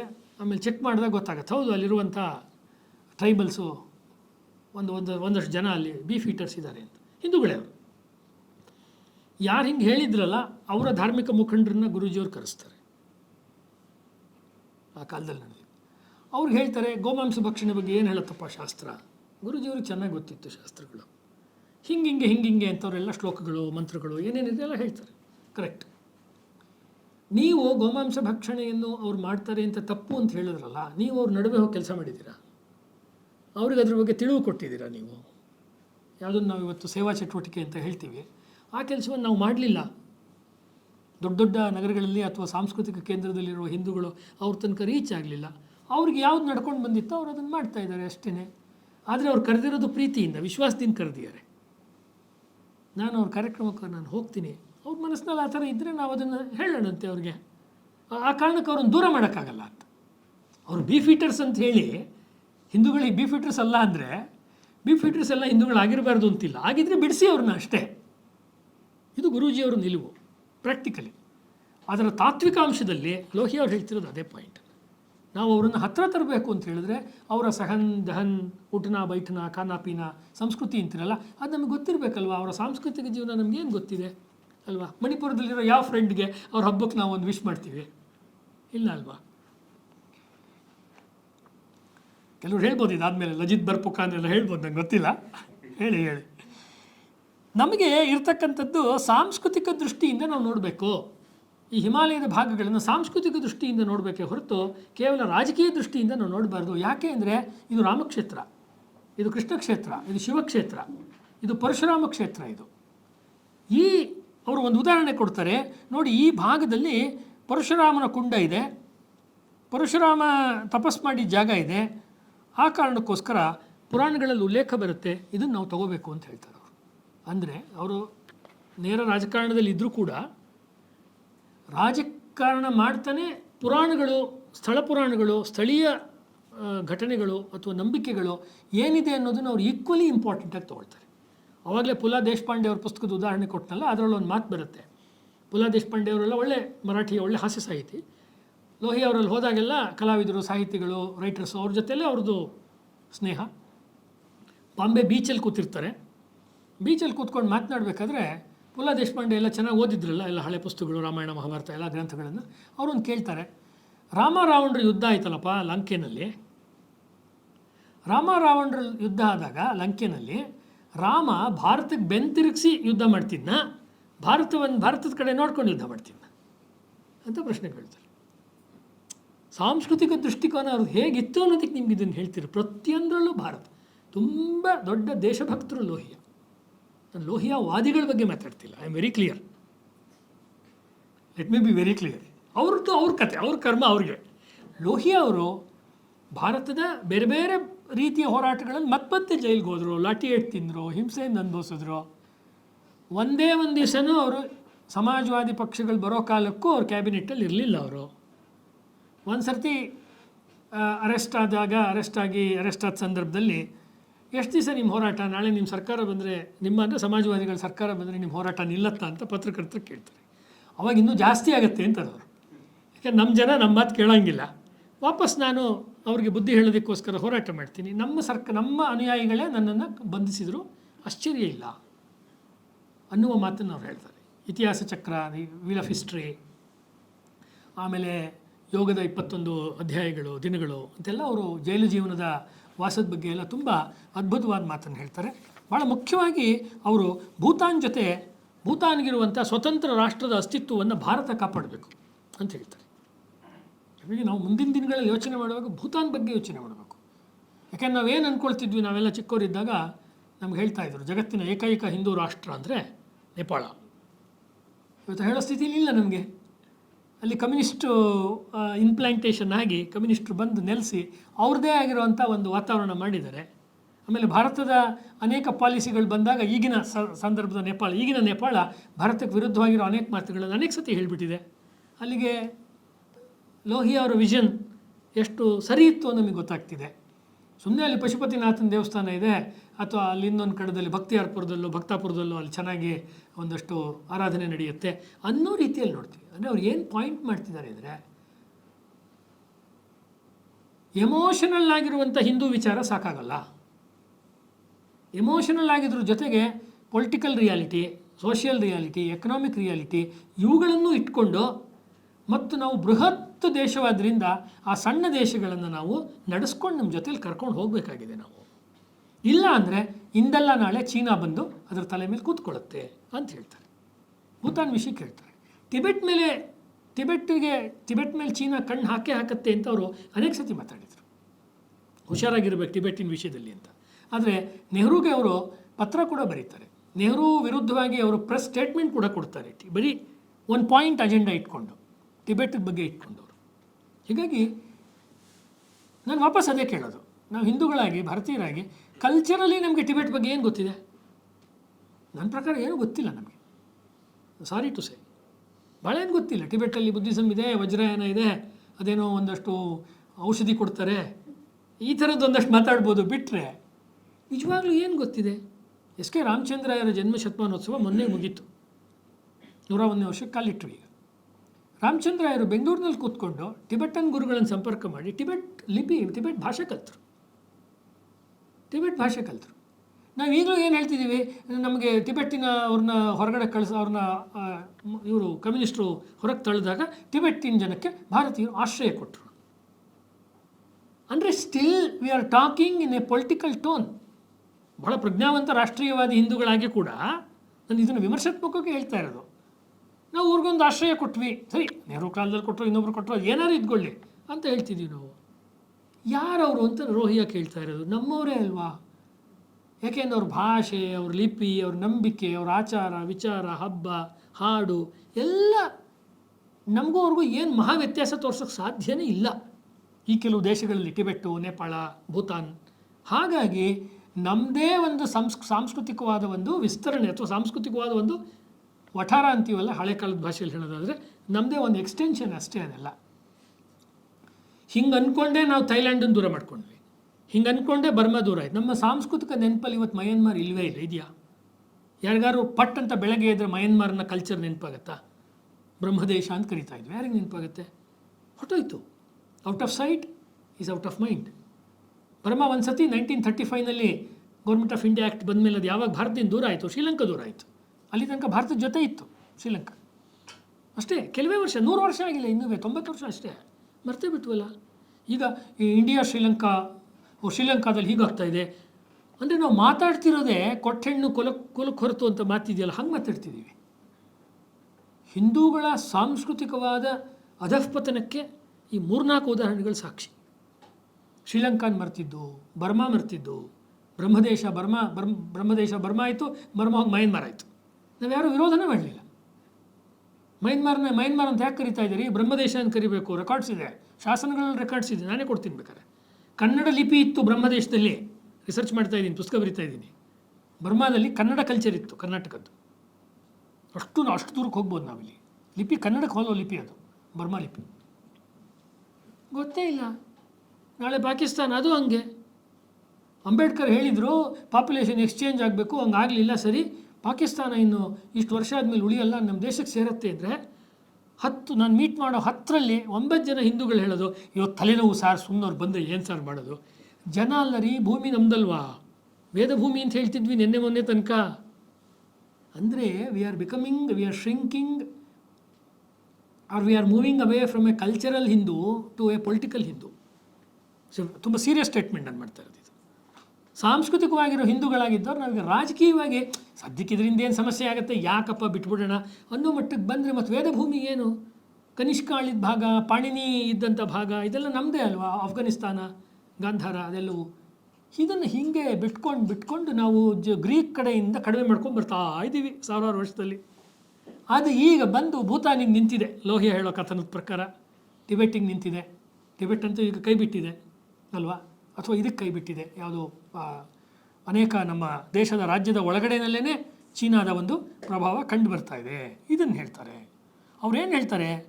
ಟಿಬೆಟ್ಗೂ ನಮಗೂ ಇರ್ತಕ್ಕಂಥ ಸಂಪರ್ಕ ಭಾಷೆ, ನಮ್ಮದು ಅವ್ರದ್ದು ಒಂದೇ ಭಾಷೆ, ಸಂಸ್ಕೃತ ಮೂಲದ ಆರ್ಯ ಭಾಷೆ. ಲಿಪಿ ಸಿದ್ಧಂ ನಮ್ಮದೇ ಲಿಪಿ, ಅದು ಭಾರತೀಯ ಲಿಪಿದೇ ಒಂದು ಭಾಗ ಅದು. 3ನೇದು ಅವರ ಆಚಾರ ವಿಚಾರಗಳು, ಧ್ಯಾನ, ಪೂಜೆ, ಮತ್ತೊಂದು ಇದು. 4ನೇದು ಧರ್ಮ, ಈ ಬೌದ್ಧ ಅಥವಾ ಶೈವ ಅದೇ ಇರೋದಲ್ಲಿ ಟಿಬೆಟ್ಟಲ್ಲಿ. ಬೇರೆ ಬೇರೆ ಹೆಸರುಗಳನ್ನು ಕರ್ಕೊಂಡಿದ್ದಾರೆ. ಆಮೇಲೆ ಭೂಮಿಯ ಜೊತೆ ಇರುವ ಪ್ರೇಮ, ದೇಶಭಕ್ತಿ, ನೆಲದ ಬಗ್ಗೆ ಇರುವ ಒಂದು ಅಂಟು. ಅಷ್ಟು ಸುಲಭಕ್ಕೆ ಅವರು ತಮ್ಮ ನೆಲ ಬಿಟ್ಕೊಡೋಕೆ ರೆಡಿ ಇಲ್ಲ. ಅದು ನಮ್ಮ ಒಂದು ಕಾಮನ್ ಶೇರಿಂಗ್ ಅದು. ಆಮೇಲೆ ಇತಿಹಾಸ, ಅವರ ಇತಿಹಾಸ ಜಾಸ್ತಿ ಇದೆ. ಅವ್ರು ಹೇಳ್ತಾರೆ ಚೀನಾ ಜೊತೆ ಅವರು 20% ಕಲ್ಚರ್ನ ಶೇರ್ ಮಾಡಿದರೆ, ಭಾರತದ ಜೊತೆಗೆ 75-80% ಸಂಸ್ಕೃತಿಯನ್ನು ಅವರು ಹಂಚ್ಕೊಳ್ತಾ ಇದ್ದಾರೆ. ಸಾಂಸ್ಕೃತಿಕವಾಗಿ ನಮ್ಮ ಜೊತೆ ಅವ್ರಿಗೆ ಹಂಚ್ಕೊಳ್ಳುವಂಥ ಅಂಶಗಳು ಜಾಸ್ತಿ ಇದೆ, ಹೊಂದಿಕೆ ಆಗುವ ಅಂಶಗಳು ಜಾಸ್ತಿ ಇದೆ. 4ನೇದು ಲೋಕ ಇಚ್ಛಾ ಅಂತ ಒಂದು ಪದ ಬಿಡ್ತಾರೆ. ಲೋಕ ಇಚ್ಛಾ ಅಂದರೆ ಅಲ್ಲಿರುವ ಜನಗಳ ಮನಸ್ಸಿನಲ್ಲಿ ಯಾವುದ್ರ ಬಗ್ಗೆ ಪ್ರೀತಿ ಇದೆ? ಭಾರತದ ಬಗ್ಗೆ ಪ್ರೀತಿ ಇದೆಯೋ, ಚೀನಾ ಬಗ್ಗೆ ಪ್ರೀತಿ ಇದೆಯೋ? ಭಾರತದ ಬಗ್ಗೆ ಪ್ರೀತಿ ಇದೆ ಅಲ್ಲಿರ್ತಕ್ಕಂಥ ಜನಗಳು. ಟಿಬೆಟಿನ ಜನಕ್ಕೆ, ಭೂತಾನಿನ ಜನಕ್ಕೆ, ಅಥವಾ ಬೇರೆ ದೇಶದ ಜನಕ್ಕೆ ಯಾವುದ್ರ ಬಗ್ಗೆ ಇದೆ? ಭಾರತದ ಬಗ್ಗೆ ಇದೆ. ಇದು ಮತ್ತು ಈ ಆಧಾರಗಳ ಮೇಲೆ ನಾವು ಅವ್ರ ಜೊತೆಯಲ್ಲಿ ನಾವು ಸಂಪರ್ಕವನ್ನು ಕಡ್ಕೊಳ್ಬಾರ್ದು ಅನ್ನುವುದು ಅವರ ಭಾಳ ಮುಖ್ಯವಾದಂಥ ಕಾನ್ಸೆಪ್ಟ್. ರಾಮಾಯಣವನ್ನು ಮುಂದುವರೆದು ಹೇಳೋದಾದರೆ, ರಾಮಾಯಣ ಮಹಾಭಾರತಗಳನ್ನು ಕುರಿತಂತೆ ರಾಜಕೀಯವಾಗಿ ಹೆಚ್ಚು ಮಾತನಾಡಿದವರು ನಮ್ಮ ಅಯೋಧ್ಯ 89ರ ನಂತರದ ಆಂದೋಲನಕ್ಕಿಂತ ಮುಂಚಿನ ಕತೆ ಹೇಳೋದಾದರೆ ರಾಮನೂರ್ ಲೋಹಿ ಅವರು. ಅವರ ರಾಮಕೃಷ್ಣ ಶಿವ ಹೇಳಿದೆ ಅವ್ರ ಬಗ್ಗೆ ಯಾವ ಉಪನ್ಯಾಸವೂ ಕಂಪ್ಲೀಟ್ ಆಗಲ್ಲ. ರಾಮಕೃಷ್ಣ ಶಿವ 20ನೇ ಶತಮಾನದಲ್ಲಿ ಬಂದಂಥ ಅತ್ಯುತ್ತಮ ಸಾಹಿತ್ಯದಲ್ಲಿ ಒಂದು. ಯಾವುದೇ ರೀತಿಯಲ್ಲಿ ನೋಡಿದ್ರು, ಅದರ ಗದ್ಯ, ಅದರ ಭಾಷೆ, ಅದರ ಸೌಂದರ್ಯ, ಅದು ಹೇಳ್ತಿರುವಂಥ ಅಂಶಗಳು ತುಂಬ ಅದ್ಭುತವಾದ್ದು. ರಾಮಕೃಷ್ಣ ಶಿವದ ಬಗ್ಗೆ ಅವ್ರ ಲೇಖನವನ್ನು ಹೇಳಬೇಕಾದ್ರೆ ಪ್ರಾರಂಭದಲ್ಲಿ ರಾಮಕೃಷ್ಣ ಶಿವ ಅಂತ ಹೇಳಿದ್ರೆ ಇದು ಭಾರತ ದೇಶ ಕಂಡಂಥ 3 ಸ್ವಪ್ನಗಳು ಅಂತ ಹೇಳ್ತಾರೆ, 3 ಕನಸುಗಳು. ಇದು ಭಾರತೀಯರ ಕನಸು ರಾಮಕೃಷ್ಣ ಶಿವ ಅನ್ನುವಂಥದ್ದು. ಅದನ್ನು ಅವ್ರವ್ರದೇ ರೀತಿಗಳಲ್ಲಿ ಒಬ್ಬೊಬ್ಬರು ಒಂದೊಂದು ರೀತಿಯಲ್ಲಿ ನೋಡ್ಕೊಂಡು ಬಂದಿದ್ದಾರೆ, ಬೇರೆ ಬೇರೆಯವರು ಅಂತ ಹೇಳ್ತಾರೆ. ಅವರ ಲೇಖನವನ್ನು ಆರಂಭ ಮಾಡುವಂಥದ್ದು ಹೀಗಿದೆ: ಪ್ರಪಂಚದ ಇತರ ಎಲ್ಲ ದೇಶಗಳಿಗಿಂತ ಹೆಚ್ಚಿನ ಪುರಾಣ ಸಮೃದ್ಧಿ ಇಂಡಿಯಾ ದೇಶದಲ್ಲಿದೆ. ನೆಹರು ಅವರು ಅಥವಾ ಇಂದಿರಾ ಗಾಂಧಿಯವರು ಬರೀ ಹೆಸರು ಹೇಳ್ತಿರೋದು ಒಂದು ರಾಜಕೀಯ ಚಿಂತನೆ ಅದರಿಂದ ಅಷ್ಟೇ, ಅಥವಾ ಆಮೇಲೆ ಬಂದಂಥ ಅನೇಕ ವಾಮಪಂಥೀಯರು ಪುರಾಣವನ್ನು ಅವರು ಈ ರೀತಿಯಾಗಿ ಓಪನ್ ಮೈಂಡೆಡಾಗಿ ತೊಗೊಳ್ಳೋದೇ ಇಲ್ಲ. ಆ್ಯಕ್ಚುಲಿ ಪುರಾಣ ಅಂತ ತೆಗೆದುಕೊಂಡ ತಕ್ಷಣವೇ ಅದ್ರ ಬಗ್ಗೆ ಏನಾದ್ರು ಒಂದು ಕೊಂಕು ತೋರಿಸೋದು, ಅಥವಾ ಪುರಾಣ ನಾವು ಒಪ್ಪಲ್ಲ ಹಿಸ್ಟ್ರಿನ ಒಪ್ತೀವಿ ಅನ್ನೋದು, ಅಥವಾ ಹಿಸ್ಟ್ರಿಯಲ್ಲಿ ನೀವು ದಾಖಲೆ ತೋರಿಸಿದ್ರೆ ಅದರೊಳಗಡೆ ಸಮಸ್ಯೆ ತೋರಿಸೋದು, ಹೀಗೆ ಮಾಡ್ತಾರೆ. ಲೋಹಿಯಾ ಅವರು ಪುರಾಣವನ್ನು ಒಪ್ಕೊಳ್ತಾರೆ, ಆಧುನಿಕ ಅರ್ಥದ ಹಿಸ್ಟ್ರಿಯನ್ನು ಒಪ್ಕೊಳ್ತಾರೆ. ಆದರೆ ಅದರ ಸ್ಥಾನವೇ ಬೇರೆ, ಕಲ್ಚರ್ನಲ್ಲಿ ಇದರ ಸ್ಥಾನವೇ ಬೇರೆ. ಎಲ್ಲಿ ಇತಿಹಾಸವು ಪ್ರವೇಶ ಮಾಡೋಕ್ಕೆ ಸಾಧ್ಯವಿಲ್ವೋ ಅಲ್ಲೆಲ್ಲ ಪುರಾಣ ಆರಾಮಾಗಿ ತನ್ನ ಕೆಲಸವನ್ನು ಮಾಡಿಕೊಂಡು ಓಡಾಟ ಮಾಡ್ಕೊಂಡು ಬರುತ್ತೆ. ಪುರಾಣಕ್ಕಷ್ಟು ದೊಡ್ಡ ಪರಿಧಿ ಇದೆ, ದೊಡ್ಡದಾಗಿರೋ ಒಂದು ಪುರಾಣ. ಅಂದರೆ ನೀವು 18 ಪುರಾಣ ಅಂತ ತೊಗೋಬೇಡಿ, ಕೇವಲ ನಾವು ಹೇಳುವಂಥ 18 ಅಥವಾ ಇನ್ನೊಂದು 18 ಉಪಪುರಾಣ ಅಲ್ಲ. ಪುರಾಣ ಅಂದರೆ ಈ ದೇಶದ ಜನ ಕಟ್ಕೊಂಡಿರುವಂಥ ಕಥೆಗಳು, ನಂಬಿಕೆಗಳು, ಸ್ಥಳ ಪುರಾಣಗಳು. ಈ ಊರಿನಲ್ಲಿ ಬೆಂಗಳೂರಿನಲ್ಲಿ ಇಲ್ಲಿ ಕರಗ ಅಂತಿದ್ರೆ, ಅಥವಾ ನಮ್ಮೂರು ಹಾಸನದಲ್ಲಿ ಇನ್ನೇನು ಹಾಸನಾಂಬ ಅಂತಿದ್ರೆ, ಅದೆಲ್ಲ ಪುರಾಣಗಳೇ ಅವೆಲ್ಲ. ಸ್ಥಳೀಯವಾದ ಜನ ಕಟ್ಕೊಂಡಿರುವಂಥ ಕಥೆಗಳಿದೆಯಲ್ಲ, ಇದು ಸಮೃದ್ಧ. ನೋಡಿ, ಅವ್ರು ಹೇಳ್ತಾರೆ ಈ ದೇಶದಲ್ಲಿ ಬುದ್ಧ ಅಥವಾ ಅಶೋಕ ಇವರು ಐತಿಹಾಸಿಕ ವ್ಯಕ್ತಿಗಳು, ಎರಡು ಮಾತಿಲ್ಲ. ಆದರೆ ಮುಕ್ಕಾಲು ಪಾಲು ಜನಕ್ಕೆ ಇವರು ಹೆಸರೇ ಗೊತ್ತಿರಲ್ಲ. ಬುದ್ಧನ ಹೆಸರಾಗಲಿ ಅಶೋಕನ ಹೆಸರು, ಅವರು ಸಾಧನೆ ಮಾಡಿದ್ದಾರೆ, ದೊಡ್ಡ ಸಾಧನೆ ಮಾಡಿದ್ದಾರೆ. ಆದರೆ ಭಾರತದಲ್ಲಿ ಕಾಮನ್ ಆಗಿ ದಕ್ಷಿಣದಿಂದ ಉತ್ತರದ ತನಕ ಹೋದರೆ, ಪೂರ್ವದಿಂದ ಪಶ್ಚಿಮದ ತನಕ ಹೋದರೆ ಗೊತ್ತಿರುವಂಥ 3 ಹೆಸರುಗಳು ರಾಮಕೃಷ್ಣ ಶಿವ. ಎಲ್ಲರಿಗೂ ಗೊತ್ತಿರುವಂಥ ಹೆಸರು. ಒಂದು ಎರಡಾದರೂ ಗೊತ್ತಿರುತ್ತೆ. ಅದು ರಾಮ ಶಿವ ಗೊತ್ತಿರ್ಬೋದು, ಕೃಷ್ಣ ಶಿವ ಗೊತ್ತಿರ್ಬೋದು, ಅಥವಾ ರಾಮಕೃಷ್ಣ ಶಿವ ಗೊತ್ತಿಲ್ಲದೆ ಇರ್ಬೋದು. ಒಟ್ಟಿನಲ್ಲಿ ಎರಡಂತೂ ಗ್ಯಾರಂಟಿ ಅವರಿಗೆ, 3ರಲ್ಲಿ 2 ಹೆಸರು ಗೊತ್ತೇ ಇರುತ್ತೆ. ನಾನು ನಿಮ್ಮ ಮುಂದೆ ಏನು ಹೇಳೋಕ್ಕೆ ಟ್ರೈ ಮಾಡ್ತಾಯಿದ್ದೀನಿ, 3 ರಾಜಕೀಯ ಸಭೆಗಳನ್ನು ಮಾಡಿಕೊಂಡು, ಹೋರಾಟಗಳನ್ನು ಮಾಡಿಕೊಂಡು ಜೈಲಿಗೆ ಹೋಗುವಂಥ ವ್ಯಕ್ತಿ ಎಷ್ಟು ಲಲಿತ ಪ್ರಬಂಧದ ಶೈಲಿನಲ್ಲಿ ನಮ್ಮ ಸಂಸ್ಕೃತಿಯ ವಿಚಾರವನ್ನು ಮಂಡಿಸ್ತಾ ಇದ್ದರು. ಇದು ಡೆಮಾಕ್ರಸಿಗೆ ಅಥವಾ ಭಾರತದ ಕಲ್ಚರ್ಗೆ ತುಂಬ ಪೂರಕವಾದಂಥ ಅಂಶ. ಭಾರತದ ನಾಯಕಮಣಿಗಳು ಯಾರು ಇದ್ದರೆ ನಮ್ಮ ದೇಶದಲ್ಲಿ, ನಿಜವಾದ ತಲೈವ ಅಂತೀವಲ್ಲ, ರಾಜಕೀಯ ಮಣಿ, ನಿಜವಾದ ನಾಯಕರು ಅಂತಿದ್ದರೆ ರಾಮಕೃಷ್ಣ ಶಿವ ಅಂತ ಹೇಳ್ತಾರೆ. ಅವರು ನಮ್ಮ ದೇಶದ 3 ಜನ ನಾಯಕರು ಇವರು ಅನ್ನೋ ಮಾತನ್ನು ಹೇಳ್ತಾರೆ. ಅವ್ರು ಏನು ಹೇಳ್ತಾರೆ, ರಾಮಕೃಷ್ಣ ಇವರಂತೂ ಇತಿಹಾಸ ವ್ಯಕ್ತಿಗಳೇ, ಮತ್ತು ಶಿವ ಗಂಗಾ ನದಿಗೆ ಕಾಲುವೆ ಕಟ್ಟಿರೋ ಒಬ್ಬ ಇಂಜಿನಿಯರ್ ಆಗಿರ್ಬೋದು. ಶ್ರೀರಾಮ್ ಸಾಠೆ ಅಂಥೇಳಿ ಇತಿಹಾಸ ಸಂಕಲನ ಯೋಜನೆಯಲ್ಲಿದ್ದರು. ಅವರು ರಾಜರು ಮತ್ತು ರಾಜ್ಯಗಳು ಅಂತ ಒಂದು ಪುಸ್ತಕ ಬರೀತಾರೆ. ಅದರಲ್ಲಿ ಕೂಡ ಅವ್ರು ಇದೇ ಮಾತನ್ನು ಬಳಸ್ತಾರೆ. ಶಿವನ ಬಗ್ಗೆ ಹೇಳುವಾಗ, ಭಗೀರಥನ ಬಗ್ಗೆ ಹೇಳುವಾಗ ಇವರು ಶಿವನ ಬಗ್ಗೆ ಏನು ಹೇಳ್ತಾ ಇದ್ದಾರೆ ಲೋಹಿಯಾ ಅವರು, ಅದೇ ಮಾತನ್ನು ಶ್ರೀರಾಮ್ ಸಾಠೆ ಅವರೊಬ್ಬ ಇಂಜಿನಿಯರ್ ಇರಬೇಕು, ಗಂಗಾ ನದಿಗೆ, ಗಂಗೆಯನ್ನು ಭೂಮಿಗೆ ತಂದಲ್ಲ ಅಂದರೆ ಒಟ್ಟಿನಲ್ಲಿ ಒಂಥರ ನಮಗೆ ಅದನ್ನು ಈಸಿ ಮಾಡ್ತಾ ಇದ್ದಾರೆ. ಸಬ್ಜೆಕ್ಟ್ನ ಅಪ್ರೋಚ್ ಮಾಡೋದಕ್ಕೆ ಅವ್ರು ಈಸಿ ಮಾಡ್ತಿದ್ದಾರೆ. ಅವ್ರು ಏನು ಹೇಳ್ತಾ ಇದ್ದಾರೆ ಅಂತ ಹೇಳಿದ್ರೆ, ಇವರನ್ನೆಲ್ಲ ನೀವು ಇತಿಹಾಸದ ಪುಟಕ್ಕೆ ಹರಿದು ಅಂಟಿಸಲು ಯತ್ನಿಸುವುದು ಹಾಸ್ಯಾಸ್ಪದ ಸಾಹಸ. ಅಂದರೆ Rama historical, Krishna historical, Shiva historical. ಈಗ ಮತ್ತೆ ಇದೆಯಲ್ಲ ಮಥುರಾ ಹೋರಾಟ, ಕಾಶಿ ಹೋರಾಟ ಎಲ್ಲ ನಡೀತಾ ಇದೆಯಲ್ಲ, ಕೆಲವು ಕೋರ್ಟಲ್ಲಿದೆ. ಅವೆಲ್ಲ ಹಿಸ್ಟಾರಿಕಲ್ ಅಂತ ನೀವು ಮಾಡೋಕ್ಕೆ ಹೋದರೆ ಅದು ಅರಬ್ಬು ಇಸ್ಲಾಮಿಕ್ ಹಿಸ್ಟ್ರಿಯ ಚೌಕಟ್ಟು ಅಥವಾ ಕ್ರಿಶ್ಚಿಯನ್ ಬ್ರಿಟಿಷ್ ಹಿಸ್ಟ್ರಿಯ ಚೌಕಟ್ಟೊಳಗೆ ಹೋಗಿ ನಾವು ಸಿಗಾಕ್ಕೊತೀವಿ. ಹಾಗಾಗಲ್ಲ. ಇವರು ಸಾಂಸ್ಕೃತಿಕ ವ್ಯಕ್ತಿಗಳಾದ್ದರಿಂದ ಹಾಗೆ ಇವ್ರನ್ನ ಮಾಡ್ರನ್ ಇತಿಹಾಸದ ಚೌಕಟ್ಟಿಗೆ ಅಂಟಿಸೋಕ್ಕೆ, ಬಲವಂತವಾಗಿ ಅಂಟಿಸೋಕ್ಕೆ ಅವ್ರ ಹಾಸ್ಯಾಸ್ಪದ ಆಗುತ್ತೆ. ಅವರ ಬದುಕಿನ ಕಥೆಗಳನ್ನು ಸಂಭಾವ್ಯತೆಯ ಸಾಮಾನ್ಯ ಮಟ್ಟಗಳಿಂದ ಅಳೆಯಬಾರದು. ಈ ಕಥೆ ದೇಶದಲ್ಲಿ ಮುಂದಿನ 50 ಶತಮಾನಗಳು, ಏಕೆ ಬಹುಶಃ 100 ಶತಮಾನಗಳ ಪೀಳಿಗೆಯ ಮನಸ್ಸಿನ ಮೇಲೆ ಒಂದು ಪ್ರಭಾವವನ್ನು ಬೀರಿದೆ. ಎಷ್ಟು ಸಾವಿರ ವರ್ಷಗಳಿಂದ ರಾಮಕೃಷ್ಣ ಶಿವ ಇದು ನಮ್ಮ ಜನಗಳ ಕಷ್ಟ ಕೋಟಲೆಗಳನ್ನು ಇಟ್ಕೊಂಡು ಅವರು ಇದ್ರ ಜೊತೆಯಲ್ಲೇ ಅವರು ಜೀವನವನ್ನು ಮಾಡ್ಕೊಂಡು ಬರ್ತಾ ಇದ್ದಾರೆ ಅಂಥೇಳಿ. ರಾಮನದು ಸೀಮಿತ ವ್ಯಕ್ತಿತ್ವ, ಕೃಷ್ಣನದು ಸೀಮಾತೀತ ವ್ಯಕ್ತಿತ್ವ, ಶಿವನದು ಗಾತ್ರಾತೀತ ವ್ಯಕ್ತಿತ್ವ. ಅವನು ಅಳೆಯೋಕ್ಕೆ ಆಗಲ್ಲ ಶಿವನ, ಅವನ ಉದ್ದ ಅಗಲಗಳನ್ನು ಅನ್ನೋ ರೀತಿಯಲ್ಲಿ ಅವರು ಹೇಳ್ತಾರೆ. ಅಂದರೆ ಭಾಳ ಇಂಪಾರ್ಟೆಂಟ್ ಅಂತ ಹೇಳಿದ್ರೆ, ನಾವು ಒಂದು ಸಂಸ್ಕೃತಿಯನ್ನು ಕಳ್ಕೊಳ್ಳೋದು ಅಂತ ಹೇಳಿದ್ರೆ, ನಮ್ಮ ದೇವಾಲಯ ಕಳ್ಕೊಳ್ಳೋದು, ಹಸ್ತಪ್ರತಿ ಕಳ್ಕೊಳ್ಳೋದು, ಅಡುಗೆ ಮಾಡೋ ಪದ್ಧತಿ ಕಳ್ಕೊಳ್ಳೋದು ಅಂತೆಲ್ಲ ನಮಗೆ ತುಂಬ ಸರ್ತಿ ಕಲ್ಚರಲ್ ಡಿಸ್ಕಷನ್ಸಲ್ಲಿ ಬರ್ತಾ ಇರುತ್ತೆ. ಲೋಹಿಯಾ ಅವ್ರು ಏನು ಪ್ರತಿಪಾದಿಸ್ತಾ ಇದ್ದಾನೆ ಸೂಚ್ಯವಾಗಿ ಅಂದರೆ, ನನಗನ್ಸೋದು ನಾವು ನಮ್ಮ ದೇವತೆಗಳನ್ನು ಕಳ್ಕೊಬಾರ್ದು ಅಂತ. We should not lose our gods and goddesses. ನಾನು ನಮ್ಮ ಅರ್ಥದಲ್ಲಿ ಹೇಳ್ತೀನಿ, ಗಾಡೆಸಸ್ನ, ಕ್ರಿಶ್ಚಿಯನ್ ಅರ್ಥದಲ್ಲ. ನಮ್ಮ ದೇವತೆಗಳನ್ನು ಕಳ್ಕೊಬಾರ್ದು. ಅವರಿಗೆ ಸಂಬಂಧಪಟ್ಟ ಕಥೆಗಳು, ಆಚರಣೆಗಳು, ಹಬ್ಬಗಳು, ಅವುಗಳ ನೆನಪುಗಳನ್ನು ನಾವು ಕಳ್ಕೊಬಾರ್ದು. ಈ ಅಂಶವನ್ನು ಲೋಹಿಯಾ ಅವರು ರಾಮ ಕೃಷ್ಣ ಶಿವ ಲೇಖನದಲ್ಲಿ ಅವರು ಹೇಳ್ತಾರೆ. ಈ ರಾಮಕೃಷ್ಣ ಶಿವರ ದಾರಿಯನ್ನು ಬಿಟ್ಟು ನಾವೆಲ್ಲ ಅತ್ಯಂತ ಆಧುನಿಕರು ಆಗ್ತಾ ಬಂದಿರೋದ್ರಿಂದ ನಾವು ನಮ್ಮ ವ್ಯಕ್ತಿತ್ವವನ್ನು ನಾವು ಸೀಮಿತ ಮಾಡ್ಕೊಂಡ್ಬರ್ತಾ ಇದ್ದೀವಿ. ಭಾರತೀಯರ ವ್ಯಕ್ತಿತ್ವ ಸೀಮಿತ ಆಗ್ತಾ ಇದೆ. ನಾವು ರಾಮನಿಂದ, ಕೃಷ್ಣನಿಂದ, ಶಿವನಿಂದ ದೂರ ಬರ್ತಾ ಇದ್ದೀವಿ. ಒಂದು ಮಾತು ಹೇಳ್ತಾರೆ ನೋಡಿ, ಈ ಪುರಾಣ ಕಲ್ಪನೆಗಳು ಕಾಲಕಾಲಕ್ಕೆ ಕ್ರಮವಾಗಿ ದುಷ್ಪಾಕಗೊಳ್ಳುತ್ತಾ ಬಂದುದನ್ನು ಇಲ್ಲಿ ಗುರುತಿಸುವ ಇಚ್ಛೆ ಇಲ್ಲ ನನಗೆ. ಲೇಖನದ ಕೊನೆಯಲ್ಲಿ ಶತಶತಮಾನಗಳಲ್ಲಿ ಹಾದು ಬರುವಾಗ ಇವೆಲ್ಲ ಅಧಃಪಾತಕ್ಕೆ ಆಹಾರವಾಗಿವೆ. ಪೂರ್ಣತ್ವಕ್ಕೆ ನೆರೆದ ಬೀಜ ಕೆಲವು ಸಲ ಕೊಳೆತು ಪಿಶಾಚ ಪೀಡೆಯಾಗಿ ನಾರಿದೆ. ರಾಮಭಕ್ತರು ಮತ್ತೆ ಮತ್ತೆ ಪತ್ನಿ ಪರಿತ್ಯಾಗ ಪರಾಯಣರಾಗಿದ್ದಾರೆ. ಕೃಷ್ಣ ಭಕ್ತರು ಕಳ್ಳರಾಗಿದ್ದಾರೆ. ಶಿವಭಕ್ತರು ಹೊಲೆಗೊಳಕುಗಳನ್ನೇ ಪ್ರೀತಿಸುವವರಾಗಿದ್ದಾರೆ. ಅಧಃಪತನಗೊಳ್ಳುತ್ತಾ ಹಾದಿ ತಪ್ಪುತ್ತಾ ಸೀಮಿತ ವ್ಯಕ್ತಿತ್ವ ಕೂಪಮಂಡೂಕವಾಗುತ್ತದೆ. ಸಮೃದ್ಧ ವ್ಯಕ್ತಿತ್ವ ಅನೈತಿಕವಾಗುತ್ತದೆ. ಗಾತ್ರಾತೀತ ವ್ಯಕ್ತಿತ್ವ ಆಕಾರವಿಲ್ಲದ ಹೊಗೆಯಾಗುತ್ತದೆ. ಚಿನ್ನ ಅಭ್ರವಾಗುತ್ತದೆ. ಕಥೆಗಷ್ಟೇ ಅನ್ನವಾಗುತ್ತದೆ. ಕುಲ ಮರಳಿದ ರಾಮ ಅಲ್ಪ ವ್ಯಕ್ತಿತ್ವದ ಪರಿಣತಿಯು, ಕುಲ ಮರಳಿದ ಕೃಷ್ಣ ಅನೈತಿಕತೆಯ ಪರಿಣತಿಯು, ಕುಲ ಮರಳಿದ ಶಿವ ಪ್ರೇತತ್ವದ ಪರಿಣತಿಯೂ ಆಗುತ್ತದೆ. ರಾಮ ಸೀಮಿತನೂ ಆಗಿ ಅಲ್ಪನೂ ಆಗಿ, ಕೃಷ್ಣನು ಸಮೃದ್ಧನೂ ಆಗಿ ಕಾಮಕನೂ ಆಗಿ, ಶಿವ ಗಾತ್ರಾತೀತನೂ ಆಗಿ ಕಾಲ್ಪನಿಕನೂ ಆಗಿ ಇಬ್ಬಂದಿ ಬಾಳು ಬಾಳುತ್ತಾರೆ. ಇದಕ್ಕೆ ಒಂದು ಪರಿಹಾರ ಸೂಚಿಸುವ ಮೂರ್ಖತನಕ್ಕೆ ಹೋಗದೆ ಇಷ್ಟೇ ಪ್ರಾರ್ಥಿಸುತ್ತೇನೆ. ತಾಯಿ ಭಾರತಿ, ಲೋಹಿಯಾರ್ ಹೇಳೋ ಮಾತು, ತಾಯಿ ಭಾರತಿ ನಮಗೆ ಶಿವನ ಮನಸ್ಸನ್ನು, ಕೃಷ್ಣನ ಹೃದಯವನ್ನು, ರಾಮನ ಕಾರ್ಯಪ್ರಪಂಚವನ್ನು ಕೊಡು.